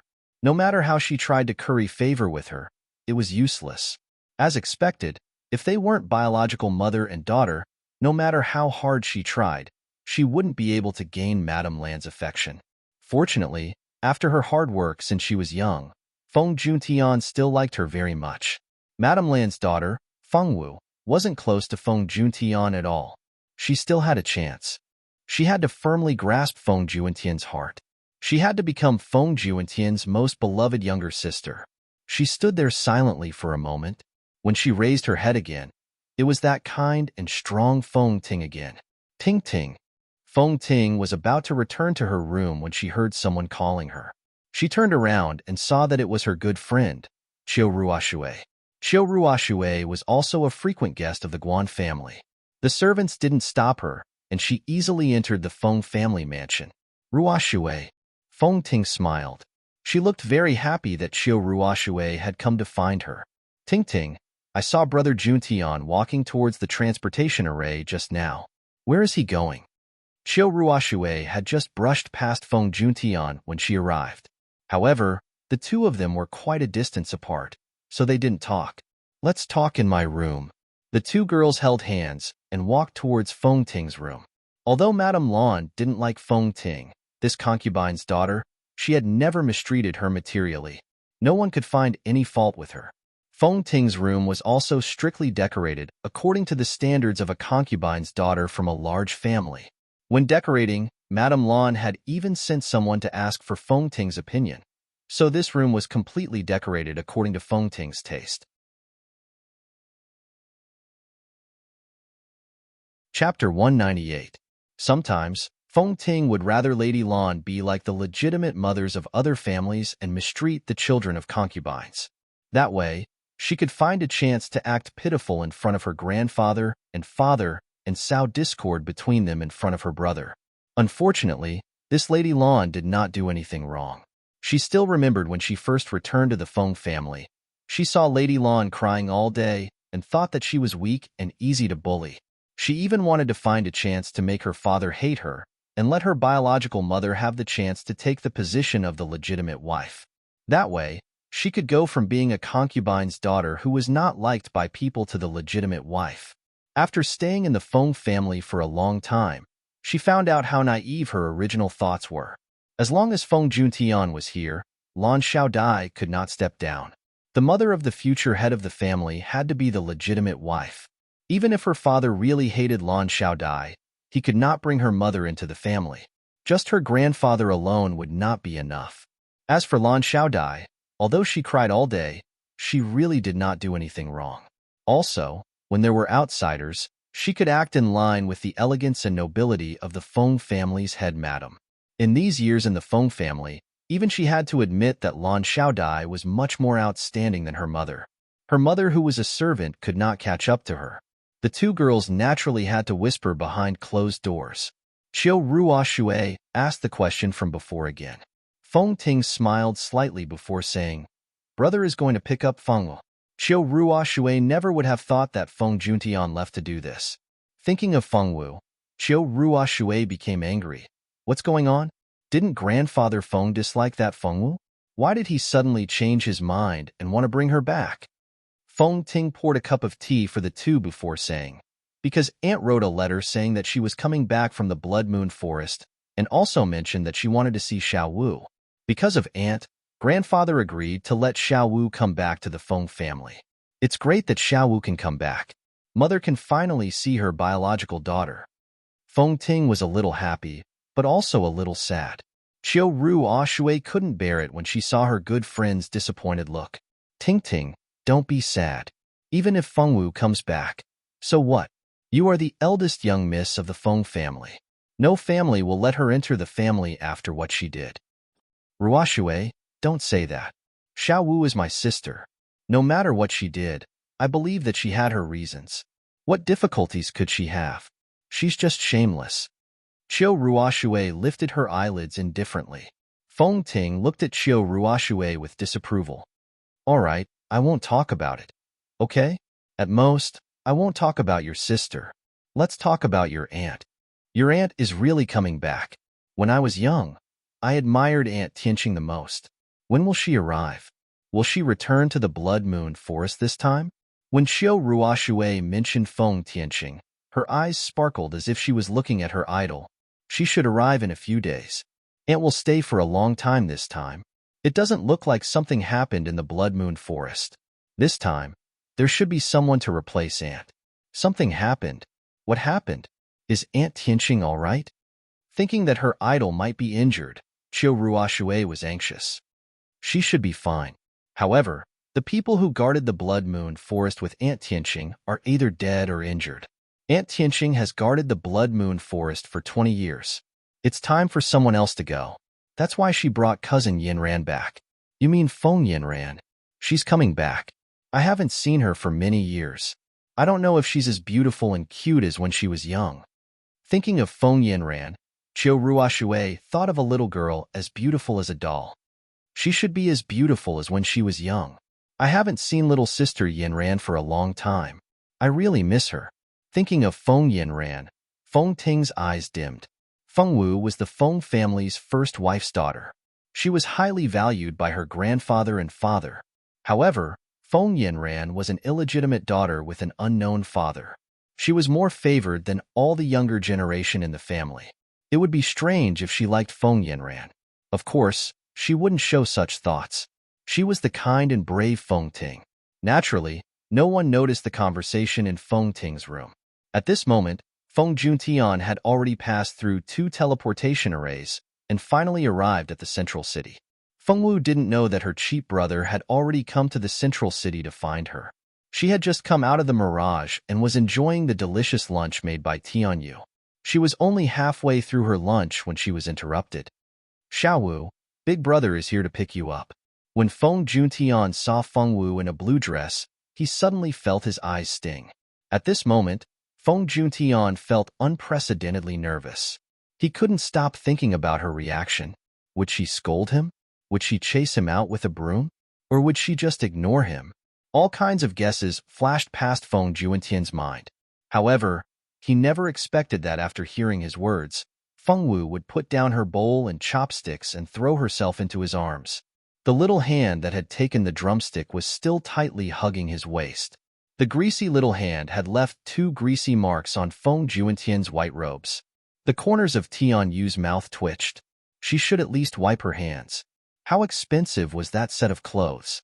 How could she use it to wipe her hands? Fortunately, Feng Juntian didn't care if his clothes were stained. He hugged Feng Wu back as his heart swelled. He really didn't expect that Feng Wu would take the initiative to hug him. Feng Wu had never been close to him since they were young. Every time he wanted to get close to this little sister of his, Feng Wu would hide far away from him. This was the first time in his life that his little sister took the initiative to hug him. What should he do? Big Brother. Feng Wu was in a good mood. She finally met her big brother. Her big brother was so handsome. Good girl. He patted his little sister's head. Xiao Wu, will you go home with Big Brother? Feng Juntian hugged Feng Wu and asked carefully. However, Feng Wu lifted her head from Feng Juntian's embrace. No, I can't go. Mingxi hasn't agreed to marry me. Feng Wu shook her head decisively. Who is Mingxi? This was the first time Feng Juntian had heard of this name. He's Bao Bao's future father. Feng Wu looked at Feng Juntian and said seriously. What? Feng Juntian was shocked. She wanted to find a father for her child. Xiao Wu, what kind of person is this Mingxi? How much do you know about him? What if he's not a good person? The newly appointed sister-obsessed big brother had just acknowledged his little sister, and he was already worried sick about her. Chapter 199. No matter who that Mingxi was, in Feng Juntian's eyes, he was just a kidnapper who kidnapped innocent girls. Feng Wu couldn't understand her brother's feelings. She blinked and said, He's a very good person, just like Master. In Feng Wu's eyes, her master, who had raised her since she was young, was the best person in the world. No one could compare to him. Master? When did you have a master? Feng Juntian asked in confusion. Feng Wu pursed her lips and didn't say anything. She lowered her head, leaving Feng Juntian with a black crown. What was going on? Feng Juntian fell silent. It seemed like he had touched on a topic that he couldn't talk about. It was important to change the topic. Xiao Wu, No matter who that Ming-Shi is, go home with your brother first, okay? Grandpa, father, and mother are still waiting for you at home. Don't you want to see them? Her lowered head finally lifted slowly. Grandpa, father, mother. These words had never appeared in her life before. That meant that other than her brother, she had other relatives too? Before she transmigrated, Feng Wu was very envious of others who had so many relatives. Now, she had them too. She was a little happy, but also a little hesitant. It wasn't easy for her to meet someone who met her master's criteria for a future husband. After leaving, would she still be able to see Ming-Shi? Although she really wanted to see her family, she didn't want to never see Ming-Shi again. Feng Wu girl was very distressed and didn't know how to choose. Will I still be able to see Ming-Shi? Feng Wu asked her brother carefully. Her eyes were filled with anticipation and fear of disappointment. She was as adorable as a little animal. Of course you'll still be able to see him. We're just going home for the holidays. When school reopens, you'll be back again. No matter what, he had to call her over first, so she could still come back. The Feng Wu girl was satisfied and nodded. Let's go home together, brother. After having a delicious meal at Tianyue's house, Feng Wu took Little White and Little Bun with her and bid farewell to Tianyue's family. She promised that she would bring Tink some snacks from the ancient eastern countries when she came back. Only then did she wave her sleeves and leave with her brother. Outside the Feng residence, Feng Juntian and his younger sister, Feng Wu, stood outside the main entrance and accompanied Feng Wu as they looked around the main entrance. The Feng family's residence was naturally decorated with oriental characteristics. At the entrance were two red lacquered doors. At first glance, it gave people a dignified feeling. At the main entrance, 2 rows of servants were already standing in place, shouting to welcome eldest young master and second young master back home. The servants of the Feng family carefully sized up the young miss who had left home for more than a year. They felt that the young miss seemed to have changed a lot. In the past, she would get angry at the slightest thing.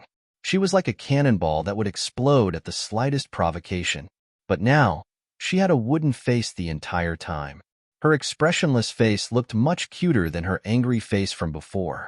That holy beast was carrying the young Mrs. Child, right? They didn't know if it was a boy or a girl. Back then, the young miss had gotten pregnant before marriage and was punished by the old master. Although the family head and the old master had ordered them to keep it a secret, there was no such thing as an impenetrable wall in the world. Moreover, it was such a big matter. Although it was impossible for everyone in Lanling City to know about it, some of the big families with some power basically knew about it. Although the ancient eastern country wasn't as strong as the 4 great empires where no one dared to provoke them, it was definitely not a small country. There were many big and small cities in the ancient eastern country. Lanling City was the capital of the ancient eastern country. In Lanling City, there were many aristocratic families that stood at the top of the pyramid of the ancient eastern country. The Feng family was such a 1,000-year-old aristocratic family. At the same time, it was also one of the top aristocratic families. Feng Juntian held Feng Wu's hand and brought his younger sister into the grand entrance without looking at her. When the servants of the Feng family saw this scene, their jaws almost dropped from shock. It couldn't be. What did they see? They actually saw this pair of siblings who had always been at odds with each other walking hand in hand. This is too inconceivable. I must still be dreaming. I must be having an eye problem. It must be. I must go see a doctor later. Eldest young master and second young miss actually came back hand in hand. Could it be that the sky of the Feng family is about to change? Second young miss is actually holding hands with eldest young master. I'm really not dreaming. Feng Juntian didn't know that this group of servants who had serious expressions on their faces were actually crazily commenting in their hearts. If he knew, he would probably send all of them to the mines to work. When she saw Feng Wu and Feng Juntian walk in hand, the person who was affected the most was undoubtedly Feng Ting. All this time, as a concubine sister who took it as her duty to drive a wedge between the siblings, the thing she didn't want to see the most was for the siblings to have a good relationship. If this pair of siblings had a good relationship, then would there still be a place for her? She wanted to be Feng Juntian's closest sister. She had worked hard for so many years. How could she let Feng Wu turn it around so easily? No. She must think of another way. She definitely couldn't let them reconcile. At this moment, Feng Ting had a joyful smile on her face, but her heart was filled with hatred. She was determined to chase Feng Wu away again. She definitely couldn't let her snatch away what she had fought so hard for. Grandfather, Xiao Wu is back. Feng Juntian let go of Feng Wu's hand and bowed respectfully to the old man who was sitting on the main seat. Feng Wuliu looked expressionlessly at Feng Wu and grunted. It was unknown what he was thinking. Was he happy about this granddaughter's return, or was he indifferent? Xiao Wu, quickly greet grandfather. Madame Lan thought that Feng Wu was still angry and tugged at Feng Wu's sleeve. Her gentle face was filled with nervousness. Grandfather. Feng Wu obediently called him grandpa, but after that, she stood next to Feng Juntian without saying a word, as if she was a block of wood. Remember, you have to thank your aunt properly for being able to come back this time. If it wasn't for your aunt wanting to see you, don't even think about taking a step into the Feng family's door in this lifetime. Feng Wuliu got angry the moment he saw Feng Wu. He really didn't understand how his Feng family could give birth to a descendant like Feng Wu.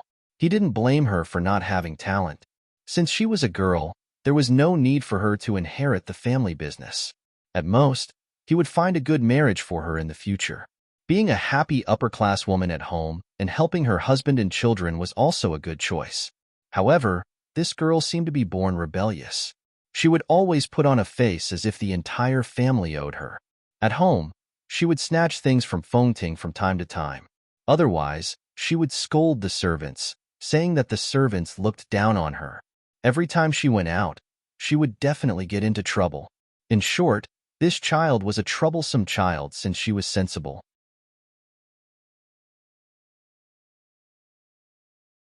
Chapter 200. He originally thought that this was already enough to make him angry, and nothing else could surpass this matter. He didn't expect that he had underestimated his granddaughter's ability to cause trouble. After leaving home and coming back, she was actually found to be pregnant. A 14-year-old little girl was actually pregnant. This wasn't the most infuriating thing. The most infuriating thing was that this girl actually said that she didn't know who the child's father was. When he asked her what happened, she couldn't say anything at all. Feng Wuliu could only think that this good-for-nothing granddaughter of his had fallen into someone else's trap. After all, no matter how good-for-nothing Feng Wu was, he didn't believe that she would have the guts to have an affair with a man before they were even married. Although Feng Wu was also a victim in this matter, he thought that the reason why things ended up like this was because this girl was too willful and ran away from home, giving an outsider the opportunity to take advantage of her. Every time he thought of this, he was furious. Say, how did their Feng family give birth to such a stupid granddaughter? What kind of sin did they commit? Don't worry, father. Feng Wu already knows her mistake. She will definitely be obedient in the future. Madame Lan held Feng Wu's small hand and quickly said, why couldn't this child admit her mistake to her grandfather? If she continued to be so stubborn, her grandfather might get angry again. Xiao Wu, quickly tell grandfather that you know your mistake. Quickly say it. Afraid that old Master Feng might chase Feng Wu out again in a fit of anger, Madame Lan pulled Feng Wu until she was in tears. I was wrong. Although she didn't know what she did wrong, if admitting her mistake could make this madam stop crying, Feng Wu wouldn't refuse to admit her mistake. Master said before that crying wasn't good and would make people weak. Seeing that she wasn't crying, this madam must be very weak. Originally, Feng Wu thought that as long as she apologized, this crybaby madam would definitely stop crying. She didn't expect that she would cry even harder. Didn't she already say what she wanted? Why was she crying? What a strange person. Xiao Wu, Mommy Xiao Wu, you've suffered. You must not have been able to eat or sleep well for the past few months. You still have to take care of the child alone. It's only been a few months, and even your personality has changed. When had Feng Wu admitted her mistakes so easily in the past? Even if it was clearly her fault, she would not admit it so easily. Her stubbornness had made her suffer a lot. How much hardship did she have to go through to make her originally sharp character become like this? Poor Xiao Wu. It's all Mom's fault for not protecting you well. It's all Mom's fault. Only the sound of sobbing could be heard in the entire hall. Feng Tianqing was forced by his father's gaze to settle his wife quickly. He also knew that his wife was good at everything, but she loved to cry too much. She was often sad over small things. But his father had always admired strong and independent women. He hated it when women cried the most, could not eat or sleep well. Fengwu thought about it. She had eaten delicious meat buns and barbecued meat. As for sleeping, Fengwu felt that the bed in the schoolroom was very soft. Although the bed in the guest room in Tianyu's house was a little hard, it was still quite comfortable, so she did not suffer. I don't suffer. I have meat buns and barbecued chicken legs to eat. The bed in the school is very soft. After thinking about it, she said, Xiaobai helps me take care of the baby. It's not hard. Wu, you used to only eat the meat of the demonic bull and never other meat. Now you've started to eat meat buns and chicken. My poor child. Great. The more she cried, the louder she cried. Fengwu did not know what to do. Why did she cry more and more? Master was right. Women who loved to cry were very troublesome, and she should never learn from her. Master was right. Enough. I'm still alive and well. What are you crying for? All of you, get out. Fengwu, stay. The old man slammed the table, and the crying stopped immediately. Fengwu looked at the old man with admiration. He was so amazing. He only shouted once, and the crybaby who claimed to be her mother stopped crying. Were all creatures like mothers crybabies? But Tianyu did not like to cry. How strange. Fengwu Lu's mouth twitched when he realized that Fengwu was not afraid of him. She was even staring at him with sparkling eyes. This girl had lived outside for more than a year and had become more daring. If it was in the past, she would have cried silently with a face full of grievance. Madame Lan looked at Fengwu reluctantly. She was very worried that the old man would continue to be angry, but she did not dare to stay. After all, the old man had accumulated power in this family for a long time, and no one dared to offend him. Feng Ting looked at all this with schadenfreude. She could not wait for the old man to lose his head in anger and kill Fengwu, and her little vials spawn with one slap. Although she thought so in her heart, she showed a very concerned expression on her face. She looked like a good sister who cared about her younger sister. Feng Tianjun and his son were also very worried. The old man looked like he was still angry. Would it really be okay to leave the two of them alone like this? The father and son made a decision at the same time, which was to stand guard outside the door. If they heard any noise, they could rush in immediately to save them. After everyone left, Fengwu Lu glared at Fengwu angrily. He did not expect to find that this girl was really not afraid at all. If she was alone with him, her grandfather, in the past, this girl would have been scared to the point of trembling. How could she still be so calm? It seemed that going out for a period of time had its benefits.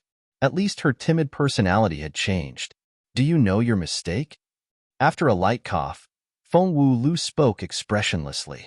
I know. Fengwu's eyes sparkled as she obediently replied. This person was really amazing. She heard her brother say that this person was her grandfather. In the future, she must become strong and become like her grandfather. One shout and no one would dare to cry. You and that boy from the Cho family have fate. Don't think about him anymore. If you meet him in the future, find a good family. Who is that boy from the Cho family? She blinked her big eyes. Who else could it be? Pretending to be confused at this time. Are you still thinking about Cho Ruobai? He thought that she had really let go, but he did not expect that she still could not let go of Cho Ruobai. I'm not thinking about him. She did not know him. Forget it. I get angry when I see you. Leave the child here first. Go out and talk to your father. Fengwu Lu waved his hand to drive her away. He was really not used to Fengwu's expressionless face. Oh. Fengwu nodded and left Xiaobai and Fengyi in the hall. Humph. Did she think that he did not know that the foolish father and son had been standing guard at the door? Who did they think he was that he could really kill his granddaughter? Seeing that Fengwu had left, Fengwu Lu took little Baozi from Xiaobai's hands and looked at him carefully. Fengwu Lu was still a stranger to little Baozi. Moreover, his embrace was a little uncomfortable. Little Baozi frowned and glared at him in displeasure.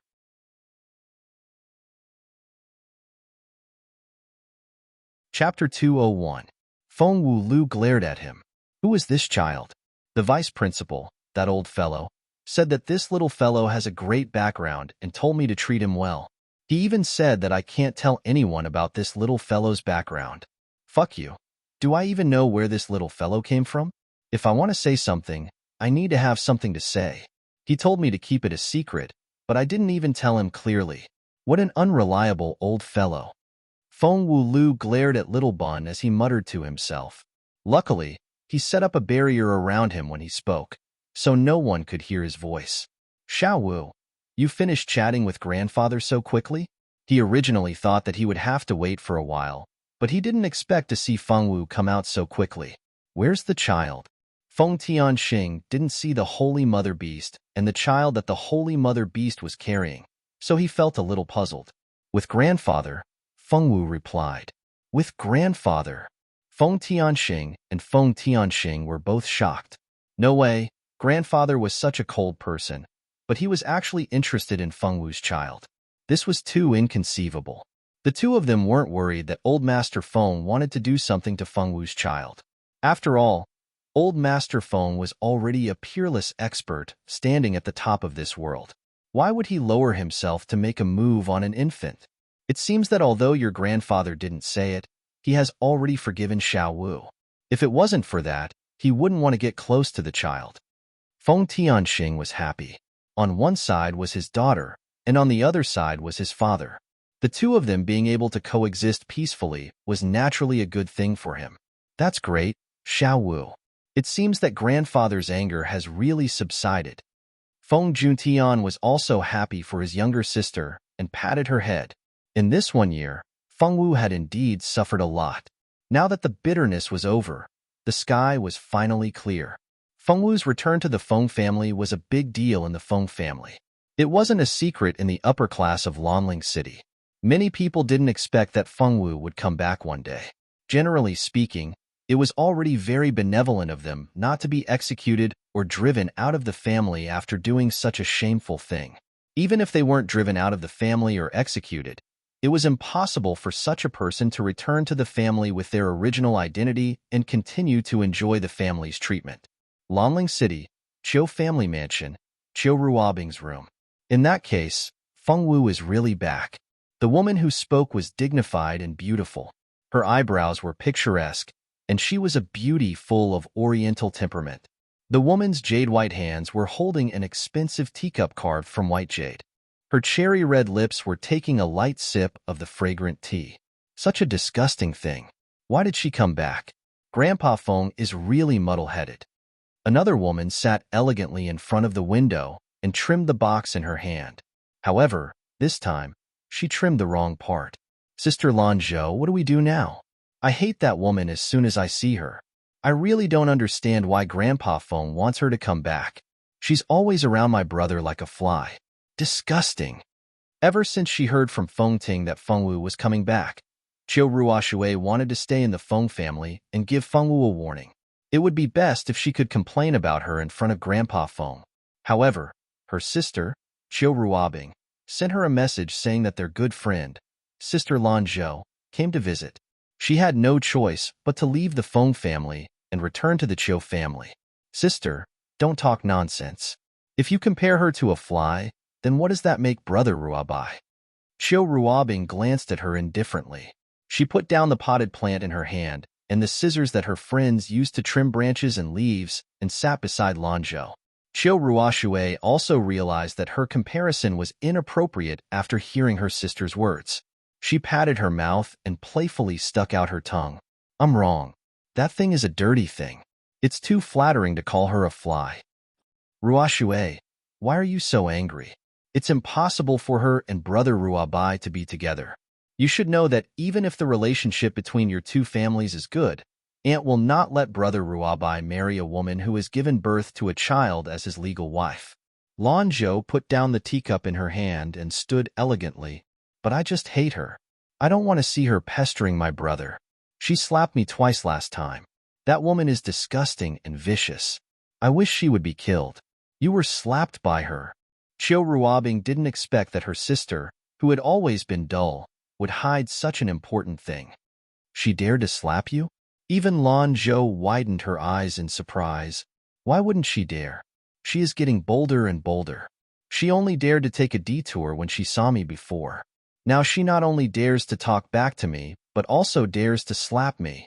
Every time she thought of the 2 slaps she received, Chiu Ruoxue felt as if there was a fire burning in her heart.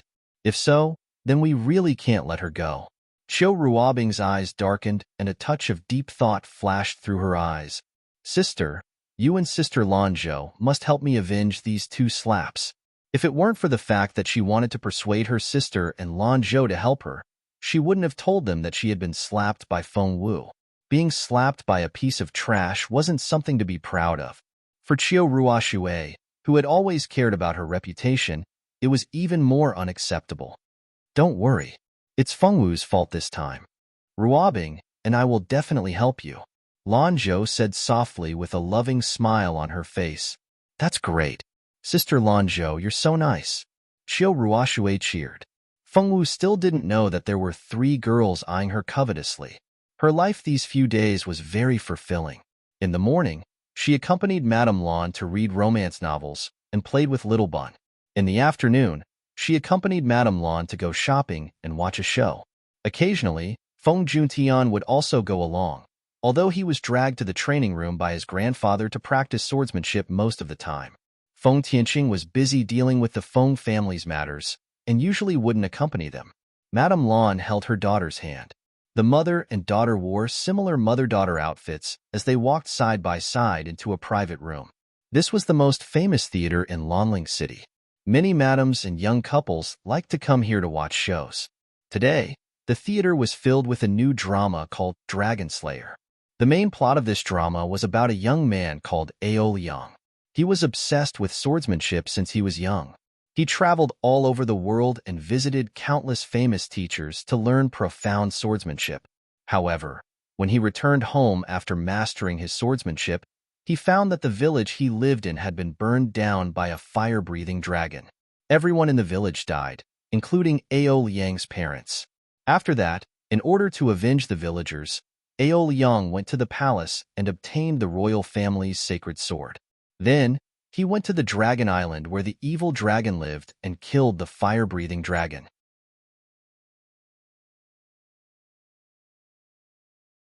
Chapter 202. Because Ao Liang killed the dragon and saved the people of that country, they no longer had to live under the shadow of the evil dragon. To thank Ao Liang, the king betrothed the most beautiful princess of the country to him. From then on, Ao Liang and the princess lived a happy life together. In this movie, Ao Liang was played by a very handsome Asian man. This man was called Watson and was an actor that Madame Lan liked very much. Every time he acted in a movie, Madame Lan would definitely be there to support him.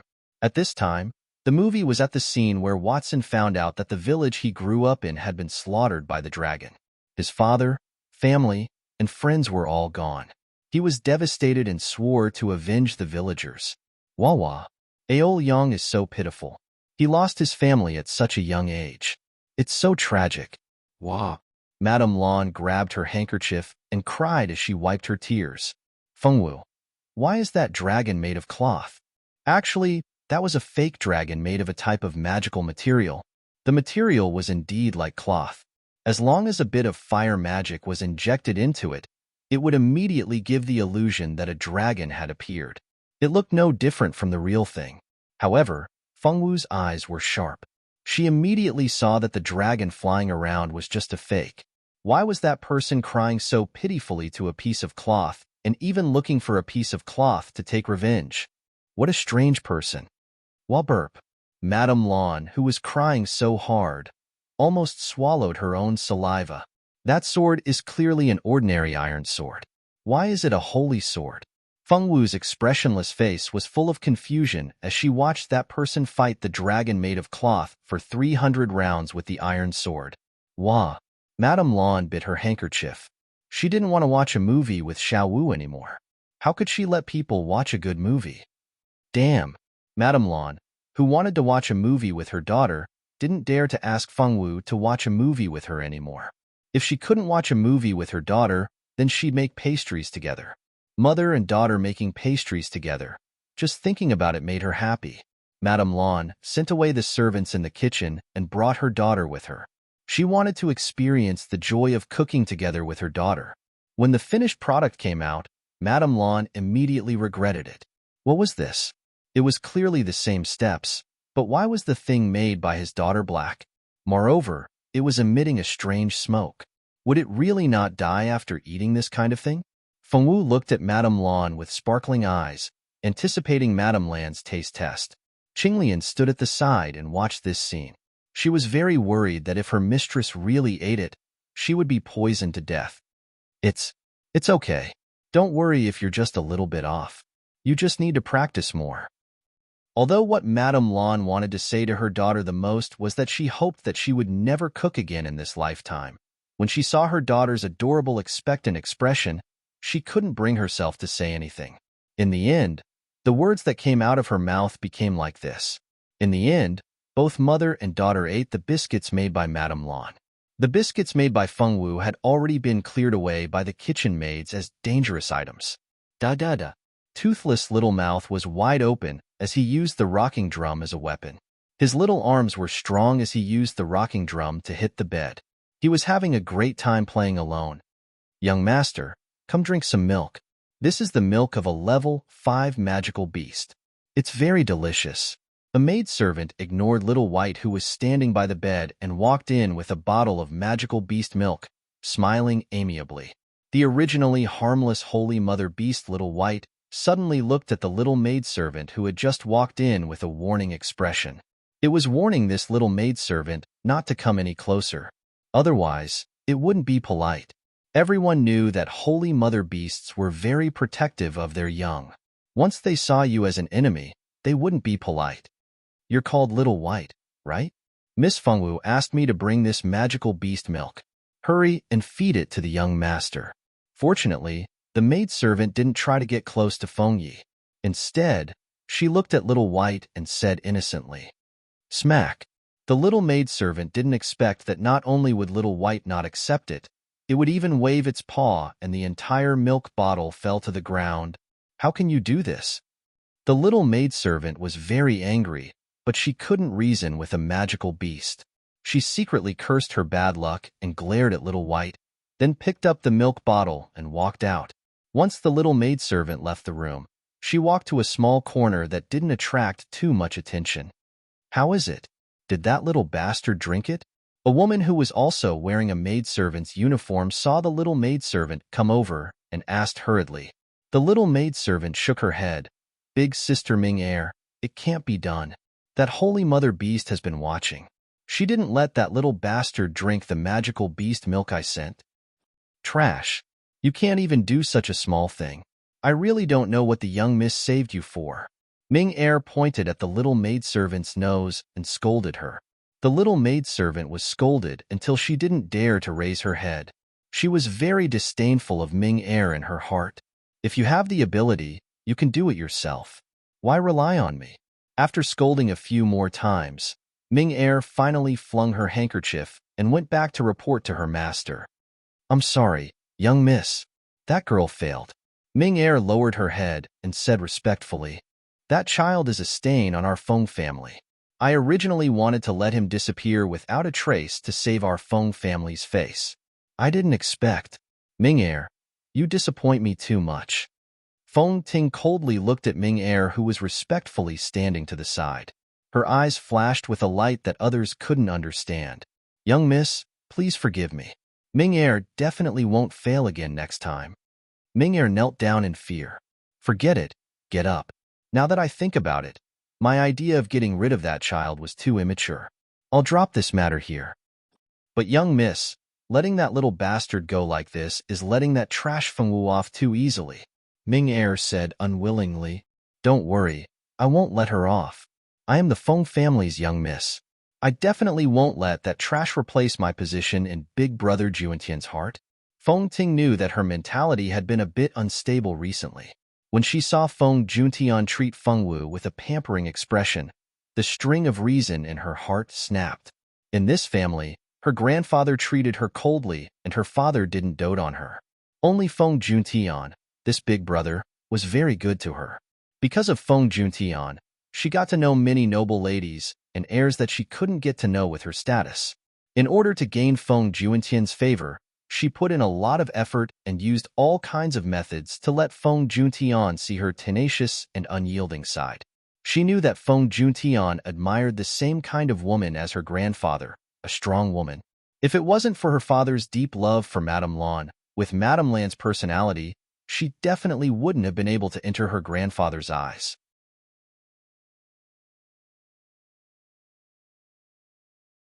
Chapter 203. She knew that it was impossible for her to curry favor with the three heads of the family. No matter how hard she tried, the three of them never doted on or ignored her. She was crazily jealous of Fengwu. Just because she was reincarnated into Madame Lan's daughter, she could gain everyone's attention without putting in any effort.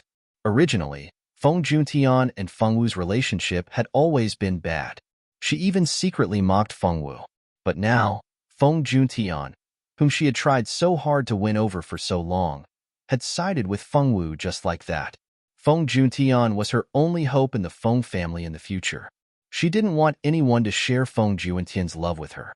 Seeing Feng Juntian dote on Fengwu more and more, she felt threatened.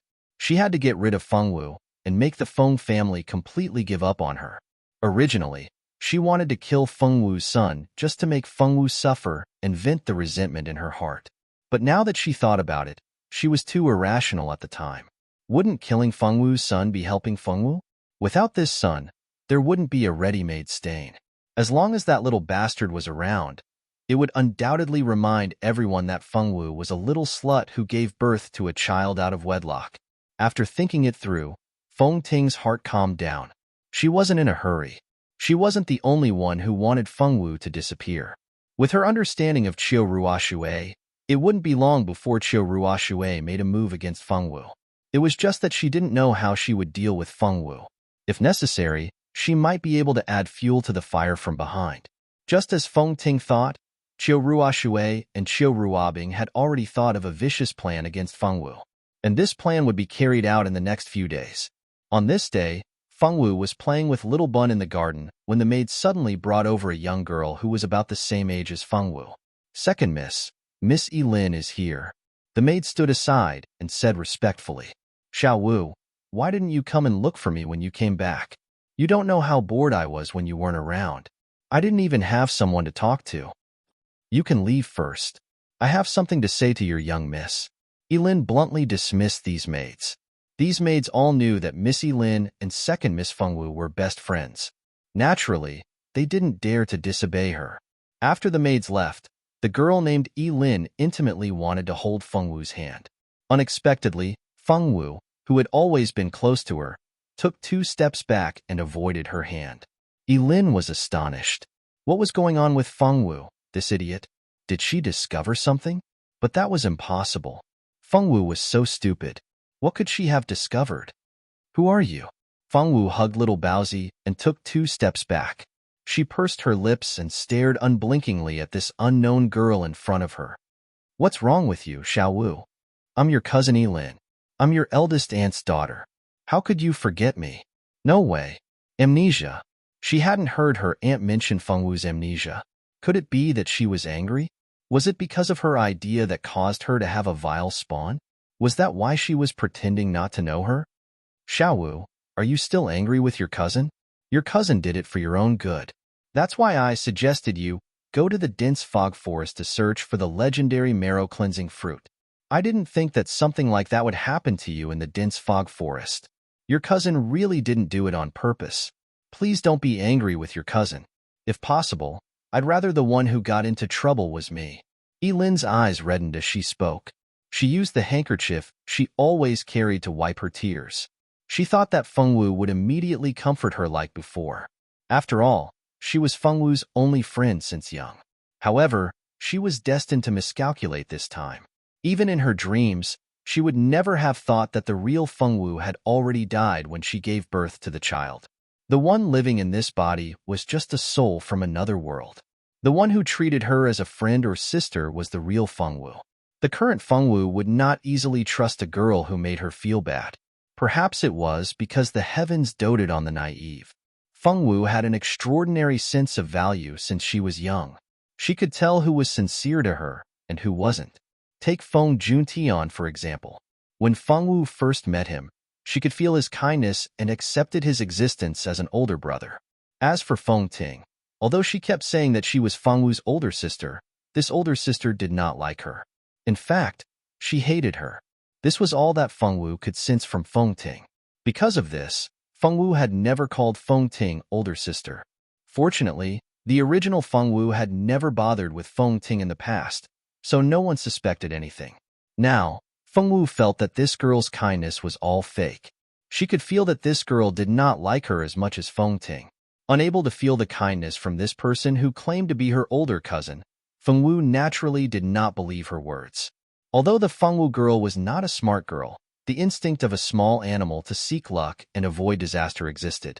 Yilin cried for a full 5 minutes. When she realized that Fengwu, who used to be so nice, was actually standing in the distance with the child in her arms without any intention of coming over to comfort her, Yilin almost did not know how to continue. No matter how many tricks she had up her sleeves, it was useless if no one was there to support her. What's going on? I saw Yilin crying from afar. Aren't you two sisters usually as close as the same person? What's going on today?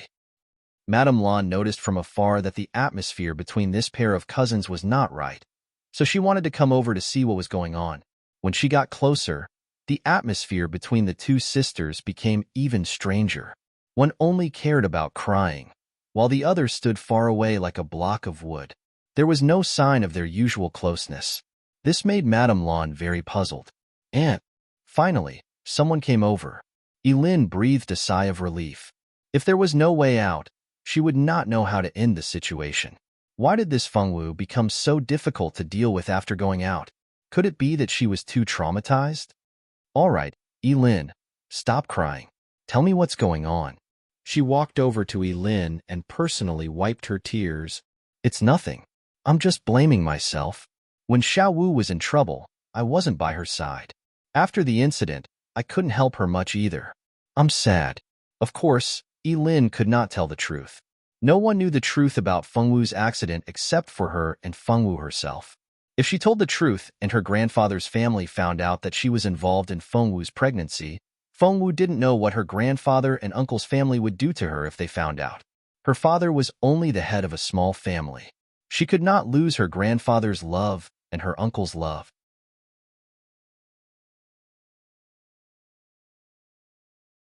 Chapter 204. Madame Lan didn't know what her niece was thinking. She was quite touched to hear her concern for Fengwu. You're so considerate. I'm very pleased to know that you care so much about Xiaowu. Her tears fell as she spoke. Madame Lan was easily moved by small things, and now she was touched by Yilin's sisterly love. Aunt, don't cry. It's all my fault for making you sad, Yilin said softly. Madame Lan wiped her tears. It's not your fault, Yilin. I'm just too touched to see your sisterly love. Yilin comforted Madame Lan a little more, and the two of them almost hugged each other and cried. Fengwu, on the other hand, seemed to have been forgotten by the two of them. By the way, Yilin, why are you looking for Xiaowu? Madame Lan finally stopped crying, probably because she had cried enough. It's like this. It's Women's Day in 3 days. I want to go with Xiaowu to the river to release lanterns. Is that okay? Yilin didn't expect to be delayed for such a long time. If it weren't for the fact that Madame Lan was the wife of the head of the Feng clan and her aunt, she would have left long ago. She didn't have the time to be sad with her. She really didn't understand why her uncle had married such a crybaby. How could she teach her a lesson if she cried every day? Madame Lan didn't know that her niece despised her so much. Instead, she felt that Yilin was a good person. She had almost forgotten about Women's Day, but Yilin still came to invite Xiaowu out. As expected, they were blood-related cousins. After agreeing to let Fengwu and Yilin go out to release lanterns together, Fengwu was sold out by her mother just like that. Speaking of Women's Day, it was a festival unique to the ancient Eastern countries. Every year, on this day, whether it was the royal family, noble ladies, or commoners, they would all let their unmarried girls release lanterns at the women's river. It was said that as long as they wrote down their birthday and wishes on paper and put them in the lanterns, their wishes would come true. Regardless of whether the daughter's river was really that efficacious or not, There would definitely be countless unmarried girls who would go to the Daughters River to light their lanterns on this day. Daughters' Day was a big festival in the ancient Eastern country. Grandfather Feng had personally ordered the two young ladies to go to the Daughters River. It didn't matter if they lit up the lanterns or not. On such a lively day, the two young ladies naturally had to go out and have some fun. Of course, Grandfather Feng wouldn't let the two young ladies go to the riverside to light the lanterns by themselves. He still let Feng Juntian accompany them. As for the little bun, Feng Yi, he was carried away by Madame Lan.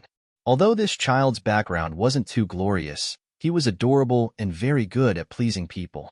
In less than an hour, he made Madame Lan, who originally had a grudge against him, accept Feng Yi. Among the remaining beasts of the Feng family, the three siblings of the Feng family came to the area that was specially circled for the children of aristocratic families and aristocratic families. Although every household could light up their lanterns by the riverside, there was still a difference between aristocrats and commoners. Aristocrats had their own pride and naturally wouldn't squeeze together with commoners to light up their lanterns. In order to let the children of aristocrats have a place where they wouldn't be disturbed, the imperial family specially circled an area and built a garden and a bamboo house here. This allowed these young ladies to admire the flowers and light up their favorite lanterns by the riverside.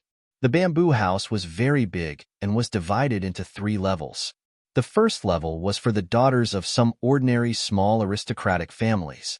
The second level was for the daughters of aristocratic families and some of the daughters of aristocratic families. Only the princesses of the imperial family or guests who were personally invited by the princesses could go up to the 3rd level. This small bamboo house was also divided into levels. No one dared to barge in here. Feng Wu and Feng Ting were naturally brought to the 2nd level. There were already some noble ladies sitting on the 2nd level. When these ladies saw Feng Wu, they began to whisper softly. Some of the bolder ones even pointed at her.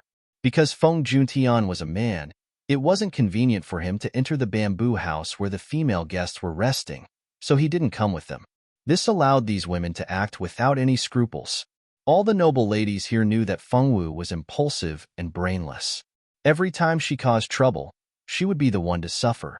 If she dared to cause trouble here, then so be it. The Empress had come early today. If she really dared to cause trouble, no matter how powerful the Feng family was, the Empress would still dare to punish her. These noble ladies all had very noble statuses. They didn't really hate Feng Wu that much, but they couldn't bear to see her unpresentable appearance. She was the dignified Feng family's daughter of the first wife. So what if she was a piece of trash? Didn't her family also place importance on her? Yet she couldn't see past it. Every time she went out, she would make her presence known. Once she heard the word trash, she would lose control. Because of her personality, who knew how many times she had been schemed against by others. Yet she didn't learn from her mistakes and fell into the same pit every time. They really didn't know how this kind of unpresentable person was born into the Feng family. Thinking that such a thing had sneaked into their class, these noble ladies naturally felt disgusted as if they had eaten a fly. It seemed that even their own style had dropped. Feng Wu's scandal had already spread throughout the upper class. These noble ladies didn't sympathize with Feng Wu at all for her ending. A piece of trash naturally should stay where she should be. People still needed to be clear about their own position. If she didn't have a big head, then she shouldn't wear such a big hat. Being a commoner was the most suitable for her. Just when everyone thought that Feng Wu had already been kicked out of the Feng family to fend for herself, they didn't think that she would appear again. Thinking that such a thing would continue to disgust them, the noble ladies felt that even this daughter's day wasn't that happy. There was another reason why these noble ladies hated Feng Wu, so much that even they didn't want to admit it. It was because of jealousy. They were jealous that Feng Wu didn't have to put in any effort to have her family love her. Even if she was a piece of trash, her family didn't give up on her. Yet she didn't live up to expectations. Thinking about themselves, in order to please their parents, they often forced themselves to do things that they didn't want to do. They also spent a lot of effort to learn those tiring talents. It was really infuriating to compare oneself to others. In short, for various reasons in this circle, no noble lady liked the original body. It would be best if she disappeared forever. Of course, there were also some noble ladies who didn't care about Feng Wu at all. They didn't even bother to look at her, let alone hate her. Fengwu had just gone up to the second floor when she felt the malice from these noble ladies. Their undisguised disgust and undisguised verbal humiliation shot towards Fengwu like a knife. Qiu Ruoxue and her sister Qiu Ruobing sat in a corner and sneered at Fengwu. Make a scene, make a scene. The bigger the better.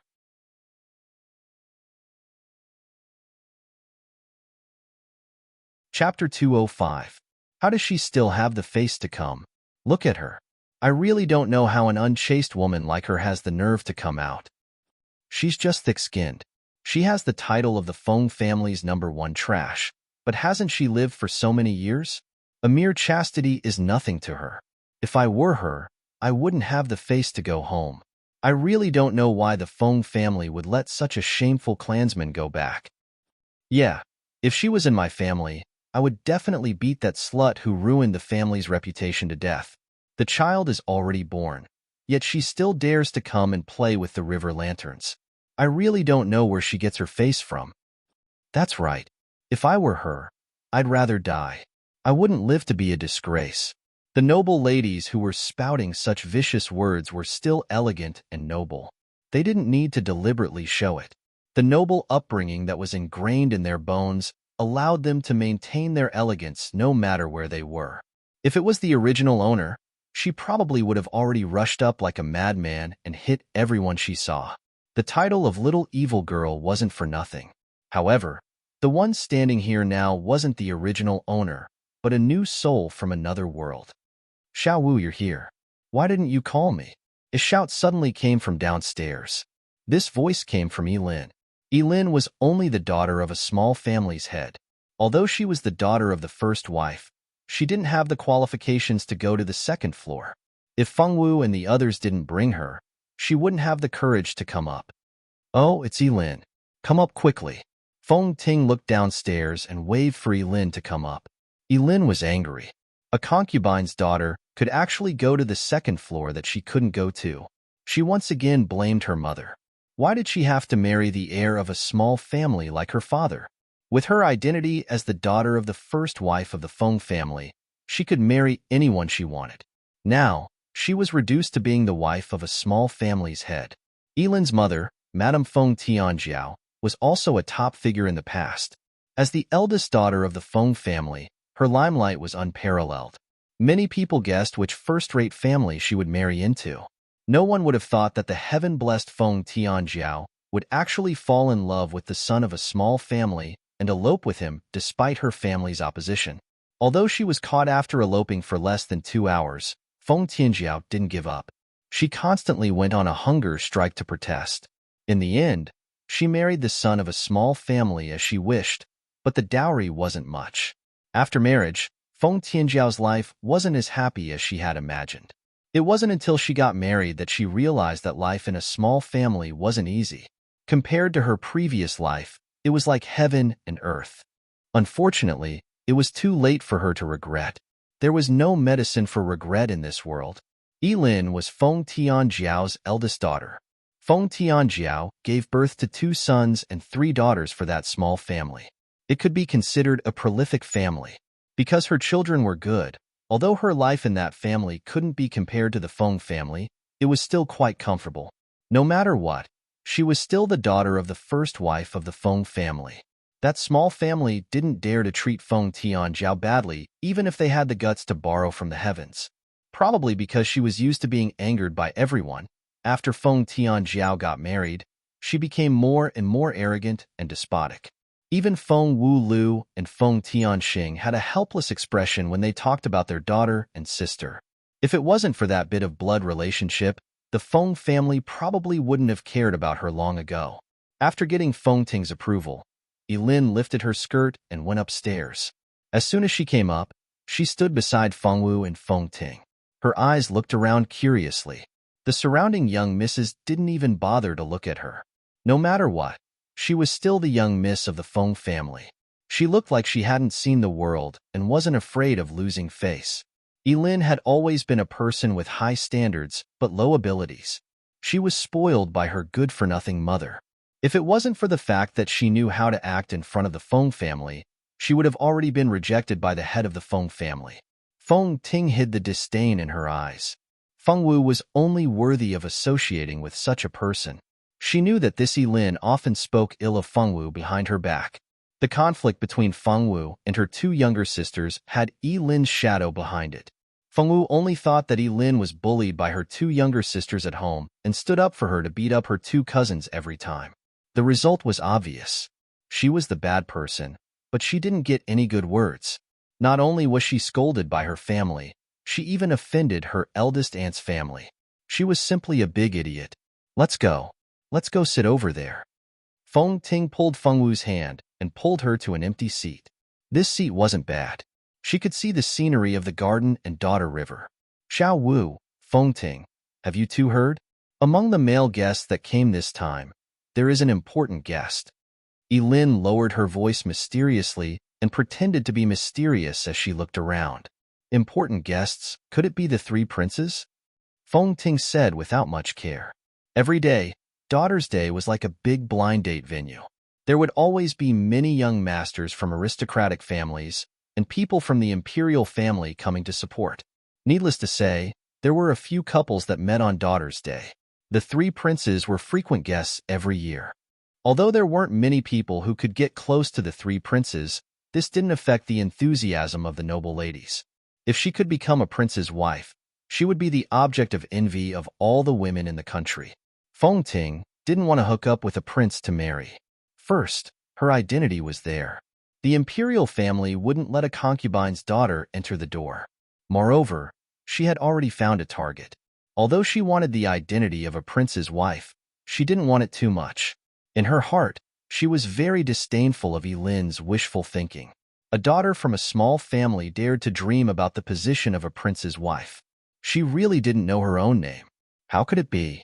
This time it is a prince of the Silver Moon Ancient Kingdom. Although I don't know which prince it is a prince of the Silver Moon Ancient Kingdom. He is a true descendant of God. The more Lin thought about it, the more excited she became. If she could get the prince's favor, why would she need to come and win over Feng Wu? A prince of the Silver Moon Ancient Kingdom? Feng Ting almost cried out in surprise. No wonder there were more male guests in front of the bamboo house than in previous years. It turned out that such an important person had come. Feng Ting's heart suddenly became hot, but after thinking about it, she gave up. The prince of the Silver Moon Ancient Kingdom was most likely the target of the princess and the young ladies of the aristocratic families. She probably wouldn't even have the chance to get close. Although Feng Ting's heart was higher than the sky, she still knew her own name. She didn't dare to compete with the princess. If she succeeded, then it was fine. If she failed, then she would be blacklisted by the imperial family. This investment was too risky.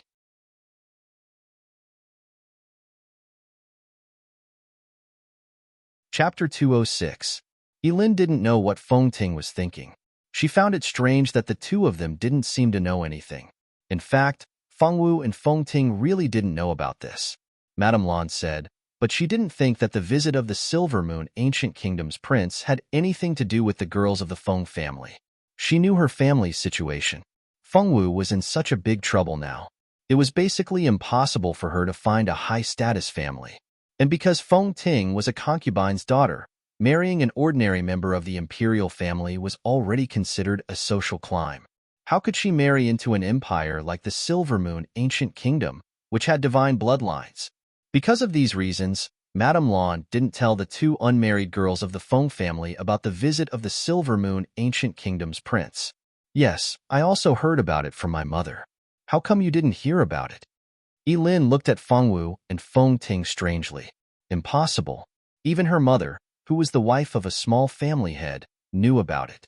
How could these two young ladies of the Feng family not know about it? If it wasn't for the fact that she might attract the prince's attention by mingling with the noble ladies on the second floor, she wouldn't have gone to find Feng Wu. She knew Feng Wu well. In the past, Feng Wu never went up to the bamboo house on Daughter's Day. She would always leave after releasing the river lanterns. This time, she planned to drag Feng Wu up by force. She didn't expect that she would go up by herself. Although she didn't know why she changed so much, it was good for her, wasn't it? She didn't want to think about it. Lin secretly made up her mind. She must seize this opportunity to win the prince's heart. By then, She would be able to stand out from these noble ladies. Let's see who would dare to look down on her. The more Lin thought about it, the more beautiful it was. She seemed to see herself wearing the crown of imperial concubine and becoming the object of envy of all the unmarried girls of the Eastern ancient kingdom. Feng Wu silently ate the pastries on the table. She clearly did not care about the conversation between the two people beside her. The prince had nothing to do with her. Crunch, crunch. A fragrant and sweet biscuit was swallowed by Feng Wu in a few bites. She continued to reach for a piece of cake. The ancient Eastern country's daughter cakes were also very famous. On the day of the Daughter's Day, young girls would eat some cakes. This was a tradition of the Daughter's Day. The girl cakes in the bamboo house were all meticulously made by the imperial chefs. They were fragrant, soft, and had a hint of sweetness. They were very popular among the young girls. I don't know. Mother never mentioned this. Xiao Wu, do you know? Feng Ting couldn't help but suspect that Madame Lan was afraid that she would steal Feng Wu's limelight. Was that why she didn't tell her on purpose? Was she afraid that she would attract the prince's attention and live a better life than her daughter in the future? Feng Ting had never minded using the deepest malice to guess Madame Lan. She didn't believe that Madame Lan would treat her well. She didn't scold or beat her only because she wanted to maintain her virtuous reputation. Putting herself in her shoes, if her husband had children with another daughter, it would be strange if she treated them well. Feng Wu didn't stop chewing. She shook her head slightly, indicating that she didn't know about this either. Even Xiao Wu doesn't know? Feng Ting didn't believe it. She suspected that Feng Wu was deliberately pretending not to tell her. Fortunately, she didn't see that prince as a target, so she didn't lose anything. However, Feng Ting sneered in her heart. So what if Madame Lan didn't want her to marry well? She, Feng Ting, wouldn't be manipulated by her. Yes. Feng Wu nodded. She reached out her hand and continued to attack the next piece of cake. Ting Ting. Ruoxue, you're here too. I thought you were on the third floor with Princess Ronghua. Qiu Ruoxue was wearing a light pink dress today. She swayed as she walked over. She had obviously dressed up today. The material of her dress was made of a very rare magic material. The embroidery on her dress was obviously done with a special embroidery technique. There weren't too many accessories on her head. There was only a set of gemstone headwear of the same color as the dress. Although it looked simple, it was low-key and luxurious. Lanzhou's sister is on the third floor with the princess. This year, 5 princesses from the royal family are up there. Even the empress is here. My sister is afraid that I'll say something wrong, so she won't let me go up. Qiu Ruoxue rolled her eyes and said playfully. Princess Ronghua was the third daughter of the current Heavenly Kingdom's king. She was ranked third among the princesses. Although she wasn't the eldest princess, she was the empress's daughter. Her status was very high. Qiu Ruoxue's sister, Qiu Ruobing, had always been on good terms with Princess Ronghua. Among the young girls of the ancient Eastern country, there were 3 recognized as the most outstanding women. The first was Princess Ronghua, the third princess of the ancient Eastern country. The second was Lan Zhou, the first daughter of the Lan family. The third was Qiu Ruobing of the Qiu family. Each of these 3 women had a peerless beauty that could cause the downfall of a country. There were simply too many pursuers to count.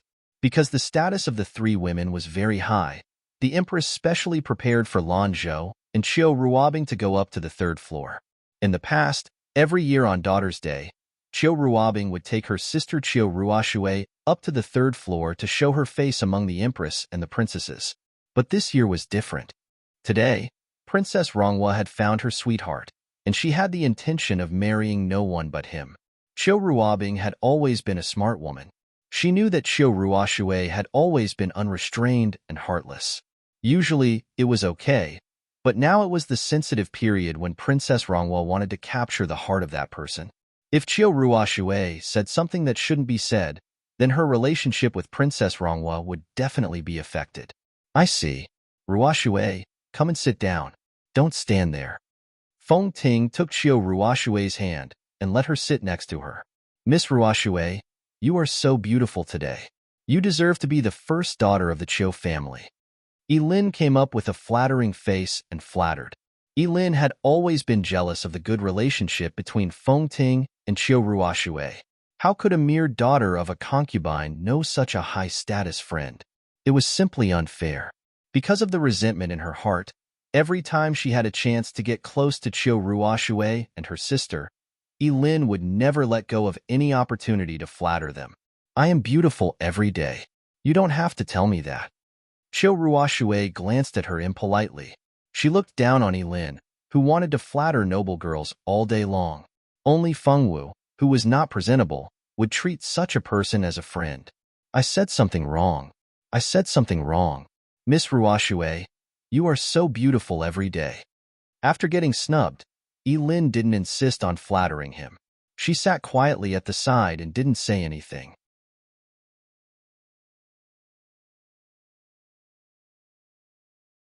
Chapter 207.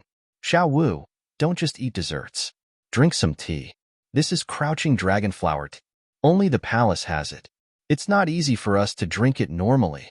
Chiu Ruoxue and Feng Ting sat on the side and chatted, ignoring her. Lin could only focus her attention on Fengwu. This crouching dragonflower was a special flower on a certain mountain in the ancient eastern country. This flower's fragrance could spread for hundreds of miles. If a woman drank it often, she would not age and her skin would always be tender and lustrous like a young girl. Later on, someone made crouching dragonflower into tea, and it became a tribute for the royal family. Other than a few large aristocratic families who could obtain some through special channels, it could be said that it was almost impossible for others to obtain it. Every year on Daughter's Day, the royal family would provide crouching dragonflower tea to the female guests in the bamboo house. This was also the only chance that the noble ladies of small aristocratic families had to drink crouching dragonflower tea every year. As Lin spoke, she had already poured a cup for herself and drank a big mouthful with a face of enjoyment. Fengwu saw that the crouching dragonflower tea was bright red in color and had a fresh fragrance. She also poured a cup for herself. After drinking it, Fengwu's eyes lit up. It was delicious. After drinking a few more mouthfuls, Fengwu then started to eat the daughter cakes and shortbread. Fengwu, who was busy eating, did not notice that Chiu Ruoxue, who had ignored Lin just now, actually gave her a look of praise. Feng Ting did notice it, but she was happy to see Fengwu be unlucky, so she naturally did not speak up to remind her. The noble ladies on the second floor admired the flowers and the scenery as they drank tea and chatted. Soon, it was time to release the lanterns. The sky was filled with sparkling fireworks, and a dazzling firework started to bloom in the air. When the noble ladies saw this beautiful firework, they could not sit still and started to walk towards the garden in twos and threes. In front of the garden was the Daughter River. The noblewomen's river lanterns were all brought from their own homes. Each noblewoman could bring a maid with her. However, the maids were not allowed to enter the bamboo building. They could only wait outside the building. Fengwu's maidservant Qi, and Feng Ting's maidservant Ming naturally followed. The two girls each held a river lantern and waited quietly in the room provided for maidservants to rest under the bamboo building. Juntian, what's wrong with you today? Why are you looking at the bamboo house? Are you worried about Feng Ting? Chiu Ruoxue had long noticed that something was wrong with her good friend. From time to time, she would look at the bamboo building, so she guessed. Xiao Wu is also participating in the bamboo house's gathering this time. I'm a little worried that she will be bullied. Feng Juntian didn't hide anything and told his friend about his worries. Vice Captain, why are you worried about that bad woman? Last time she hit Ruoxue. Who can bully her when she's so fierce? Ning Fei said indifferently, That's right. That woman is so bad. Vice Captain, you should be more concerned about Fengwu. How can she be qualified to be your sister? Lu Zong looked in the direction of the bamboo house with disdain. Lu Zong, I treat you as a friend. If you also treat me as a friend, please don't talk about Xiao Wu like that. Feng Juntian coldly looked at the two of them. Because he had already decided to be a good brother, he naturally didn't want his good friend to say anything bad about his sister. Lu Zong and Ning Fei exchanged a look. They understood Feng Juntian and could tell that he was serious. No matter how much they hated Fengwu, they didn't want to fall out with their good friend because of that woman. Thus, the two of them obediently shut their mouths. This was the first time Chiu Ruoxue had heard about her younger sister being beaten. Her two younger sisters were the treasures of the family. Normally, they were extremely spoiled. Since they were young, not a single finger had been touched. Now, she actually heard her two good friends say that her younger sister was beaten. Moreover, the one who did it was Fengwu, who was recognized by the entire ancient Eastern country as trash. No matter how she thought about it, this matter was too fantastical. Qiu Ruabai, who had been smiling lightly, almost couldn't smile for the first time. Thinking about Fengwu's trash strength, even if her younger sister wasn't a peerless expert, dealing with the trash was definitely not a problem. Thus, when she first heard about this matter, Qiu Ruabai's first reaction was disbelief. You said that Fengwu hit Ruoshui. What happened? Although she didn't think this matter was true, she still understood these two good friends. These two had always been good friends with Ruoshui. It was impossible for them to make such a joke about Ruoshui. Ning Fei and Lu Zong carefully glanced at Feng Juntian. This wasn't what they wanted to say. They only said it because the captain asked them. At worst, they wouldn't say anything bad about Fengwu. Thus, the two of them said that Qiu Ruoshui's one-sided provocation was that the two girls accidentally met in the mirage and then quarreled. In the end, Fengwu flew into a rage out of humiliation and hit Qiu Ruoshui. After hitting her, not only did she not apologize, but she also spoke ill of her. In the end, they didn't pursue the matter and let Fengwu go because of the vice-captain. Qiu Ruabai pressed her throbbing forehead. Did these two people think that she didn't know their personalities? She was afraid that she would only listen to half of what they said. Jinli, you tell us. Compared to those two unreliable fellows, she still believed in the steady Jinli more. When we were doing a mission in the Mirage, we met Fengwu and her friends. Ruoshui went up to provoke them and said a lot of unpleasant things. We didn't know when Fengwu's strength increased greatly, but when we let our guard down, she slapped Ruoshui twice. Later, Yu Zong and Ning Fei asked Fengwu to apologize, but Fengwu refused no matter what. The two of them then fought with Fengwu's friends. Unexpectedly, one of Fengwu's friends used an image stone to record the scene. In order to not let this matter escalate, I took Ruoshui and the two of them and left first. Jinli's narration of the matter was much more objective. He didn't add too many personal opinions into it. Overall, it was quite pertinent. It turns out that after Ruoshui came back that day, she kept pestering me and telling me to ignore Fengwu. She even scolded Fengwu in front of me and asked her what happened. She only said that Fengwu hadn't given up on me and wanted to use her and Feng Ting to get close to me. Now that I think about it, Ruoshui felt that she had lost face after being slapped by Fengwu and didn't dare to tell me the truth. That's why she said that Fengwu hadn't given up on me and wanted me to help her teach Fengwu a lesson. Qiu Ruabai rubbed her chin and turned to look at Feng Juntian. Juntian, my sister can't be beaten for nothing. Feng Juntian's expression was somewhat unsightly. He knew that the Qiu family was very protective of their own. If he didn't give an explanation, he was afraid that Qiu Ruabai would personally seek justice for her sister. At that time, Fengwu definitely wouldn't be able to resist. As a good friend of Qiu Ruabai who grew up together, he deeply understood how ruthless this man's heart was hidden under his handsome appearance.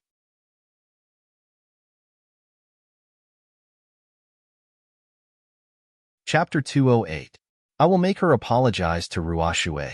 No matter what, she shouldn't have hit her. Feng Juntian made a serious promise. After all, Fengwu was in the wrong. No matter what, it was unreasonable to hit her first. Fortunately, with the relationship between the two families, an apology should be able to solve the problem. Fengwu didn't know that her brother had discussed with Qiu Ruabai to make her apologize behind her back. She was now walking out of the bamboo house with Feng Ting and the others. Outside the bamboo house, there was already a lot of noise, and it was very lively. Qiu Ruoshui didn't return to her sister's side. Instead, she pulled Feng Ting to Fengwu's side. Occasionally, she would smile maliciously, which made people feel frightened. The excitement in Qiu Ruoshui's eyes was almost unconcealable. The smile on her face grew bigger and bigger. She couldn't wait to see Fengwu's unlucky appearance. In the garden, many male guests began to look for noble ladies they were interested in. It was rare to have such an opportunity. It would be good if they could make a good match. Not long after, several couples had successfully struck up a conversation. Although Feng Ting was a concubine's daughter, she was beautiful and charming. Many male guests were inquiring about her identity. Although the status of a concubine's daughter couldn't compare to that of a legitimate daughter, her talent was much better than that of a legitimate daughter. Even her reputation was much better than that of Feng Wu. Many men still wanted to get in touch with Feng Ting. It would be good if they could succeed. Unfortunately, Feng Ting's heart belonged to someone else. She maintained a polite smile to these male guests who came forward to strike up a conversation. She always tactfully rejected others' advances with a gentle and generous attitude. Even those who were rejected couldn't resent her. There were also many male guests who came forward to strike up a conversation with Qiu Ruoshui. As the second legitimate daughter of the Qiu family, Qiu Ruoshui's status was much higher than Feng Ting's. The men who came to strike up a conversation with her were naturally not on the same level as those who struck up a conversation with Feng Ting. Feng Ting was envious in her heart, but the expression on her face was indifferent. No one could tell what she was thinking. Elin, on the other hand, was very unconvinced when she saw so many men surrounding the two of them. Why? No matter what, she was the young miss of the Feng family. Why didn't a single man come to strike up a conversation with her? What kind of taste did these men have? Xiao Wu. Feng Wu was watching the fireworks when she suddenly heard her brother's voice behind her. She turned around happily. Sure enough, she saw her elder brother looking at her with a smile. Standing beside her elder brother were those annoying people who helped the bad guys. Although Feng Wu didn't care about Qiu Ruoshui following her, she still couldn't like someone who scolded Little Bun. When Ningfei and Lu Zong saw Feng Wu, they also snorted disdainfully. Since Feng Juntian was present, they didn't say anything unpleasant. Big brother. Feng Wu ran into Feng Juntian's embrace, her little head happily rubbing against her big brother's clothes. Ningfei and Lu Zong instantly opened their mouths wide, as if they couldn't believe that the person in front of them was the Feng Wu they used to know. Who didn't know that the person Feng Wu hated the most was her brother, Feng Juntian. Normally, the two siblings wouldn't even talk to each other. But now, she suddenly ran over and called him big brother so intimately. This wasn't right, it was very wrong. Could it be that she wanted to take revenge and break up their friendship from the inside? The more they looked at it, the more it seemed like this was the case. This woman was still as vicious as before. She was really too hateful.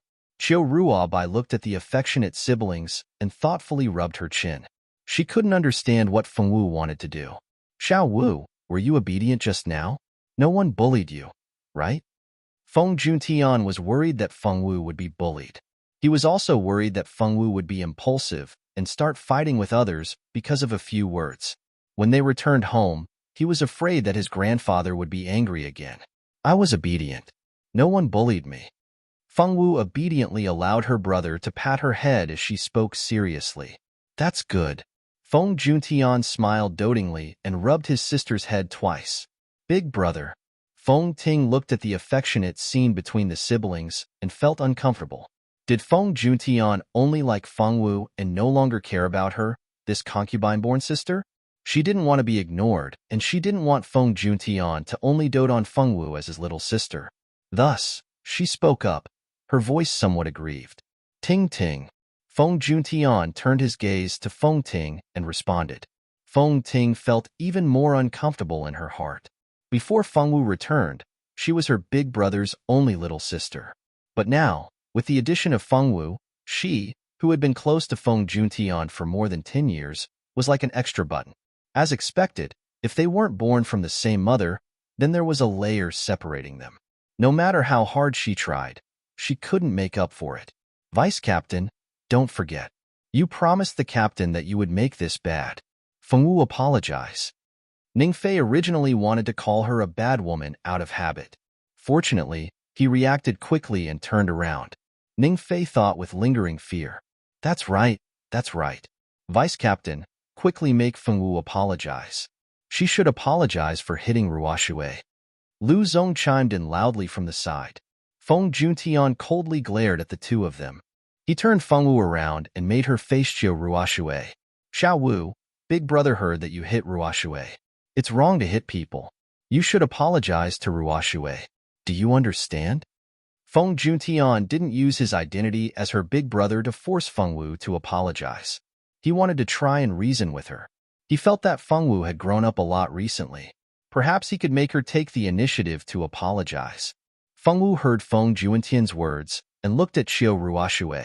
She pursed her lips tightly and didn't say anything.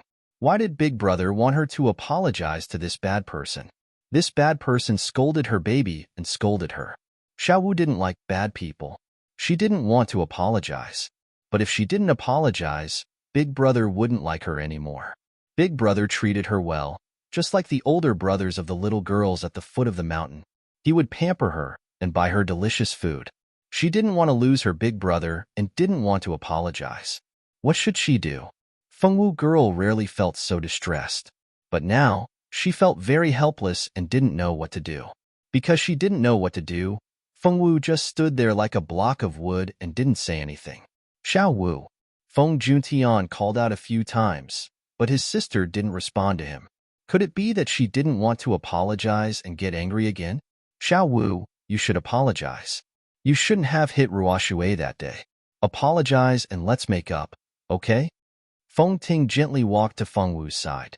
She wanted to hold Fengwu's hand, but Fengwu girl hid her hand behind her back and didn't let her. Xiaowu. Feng Ting looked at Fengwu with hurt. She called out Fengwu's name pitifully. Unfortunately, Fengwu lowered her head and didn't even look at her. She just gave her a black crown. Fengwu, you're bullying Tingting again. You're always like this. Isn't it because Tingting is better than you? You're so narrow-minded. Qiu Ruoxue glared at Fengwu indignantly, as if Fengwu had done something disgraceful by not accepting Feng Ting's kindness.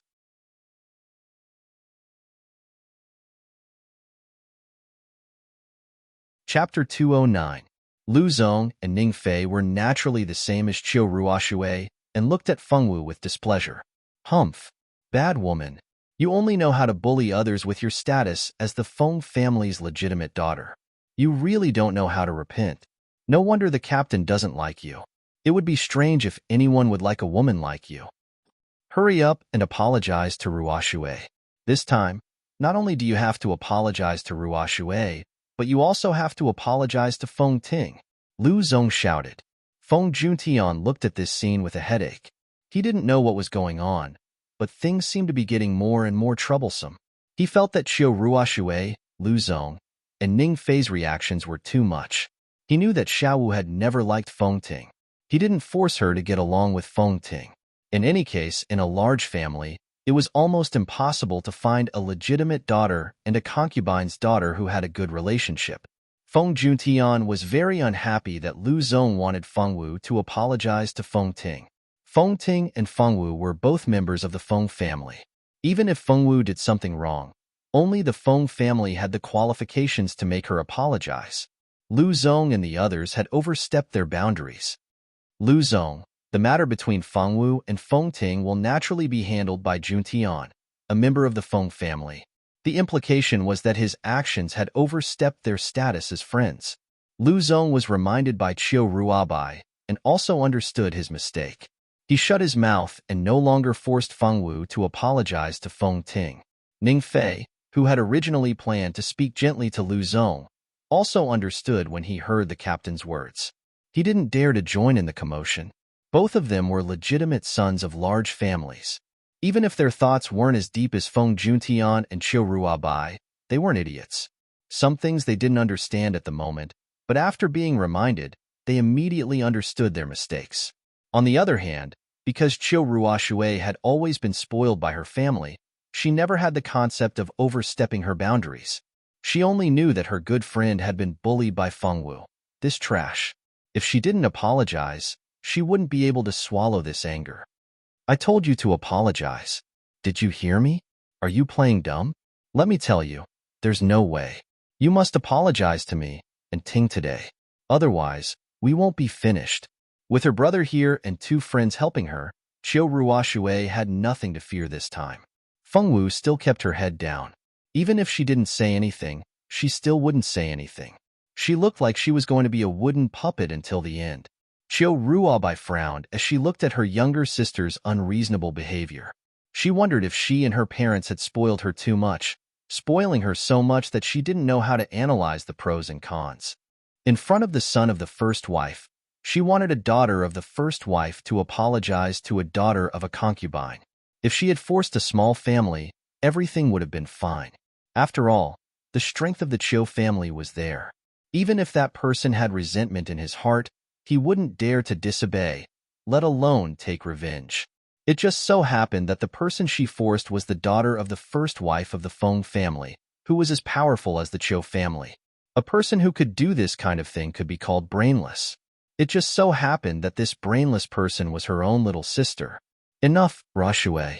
Then, he looked at Feng Wu and said, Feng Wu, as long as you apologize to my sister, the matter of you hitting her will be forgotten. In the future, no one in the Chiu family will pursue this matter. Brother. Chiu Ruoshui didn't want to comply.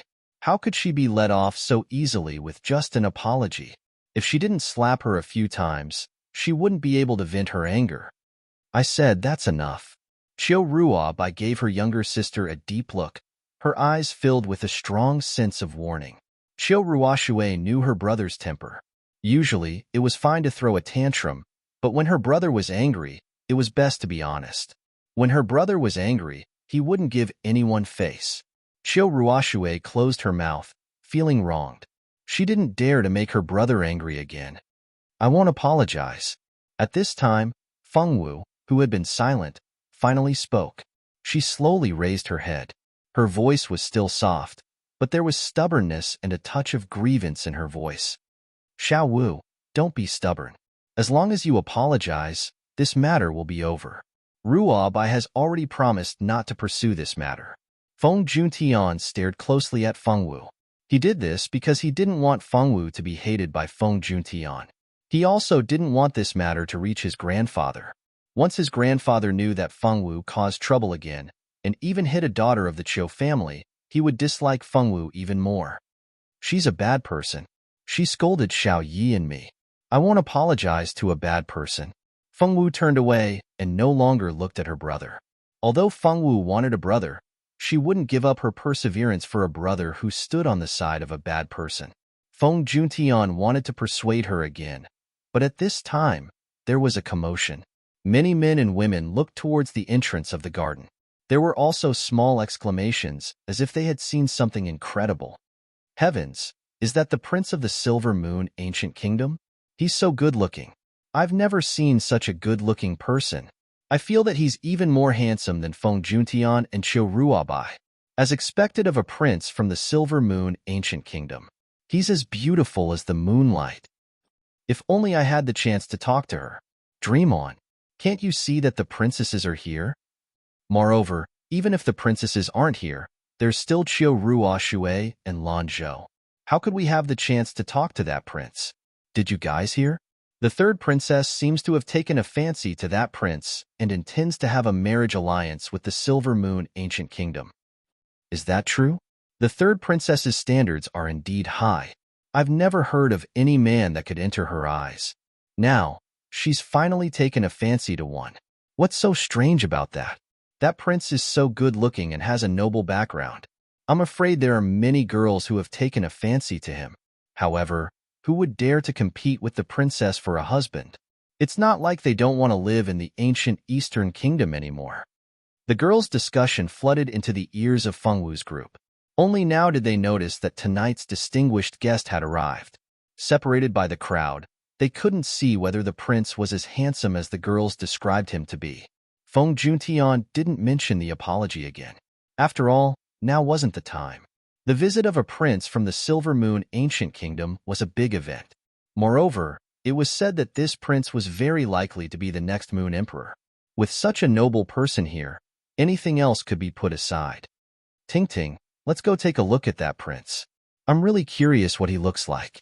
With a new distraction, Chiu Ruoshui immediately forgot that she was still waiting for Feng Wu's apology. Although Chiu Ruoshui didn't have any other thoughts about this mysterious prince, she was very curious about what kind of person he was. Was he handsome? She heard that the people from the Silver Moon Ancient Kingdom were all handsome men and beautiful women because of the protection of the moon. She didn't know if this was true or not. You're tuning in to the Romance Rendezvous YouTube channel. We're so grateful for your support, and don't forget to subscribe to join us on this incredible journey through captivating stories. Your generosity through donations truly makes a world of difference, as it's the primary source of revenue that allows me to expand and enhance this channel for you. Thank you from the bottom of my heart for being a part of this adventure.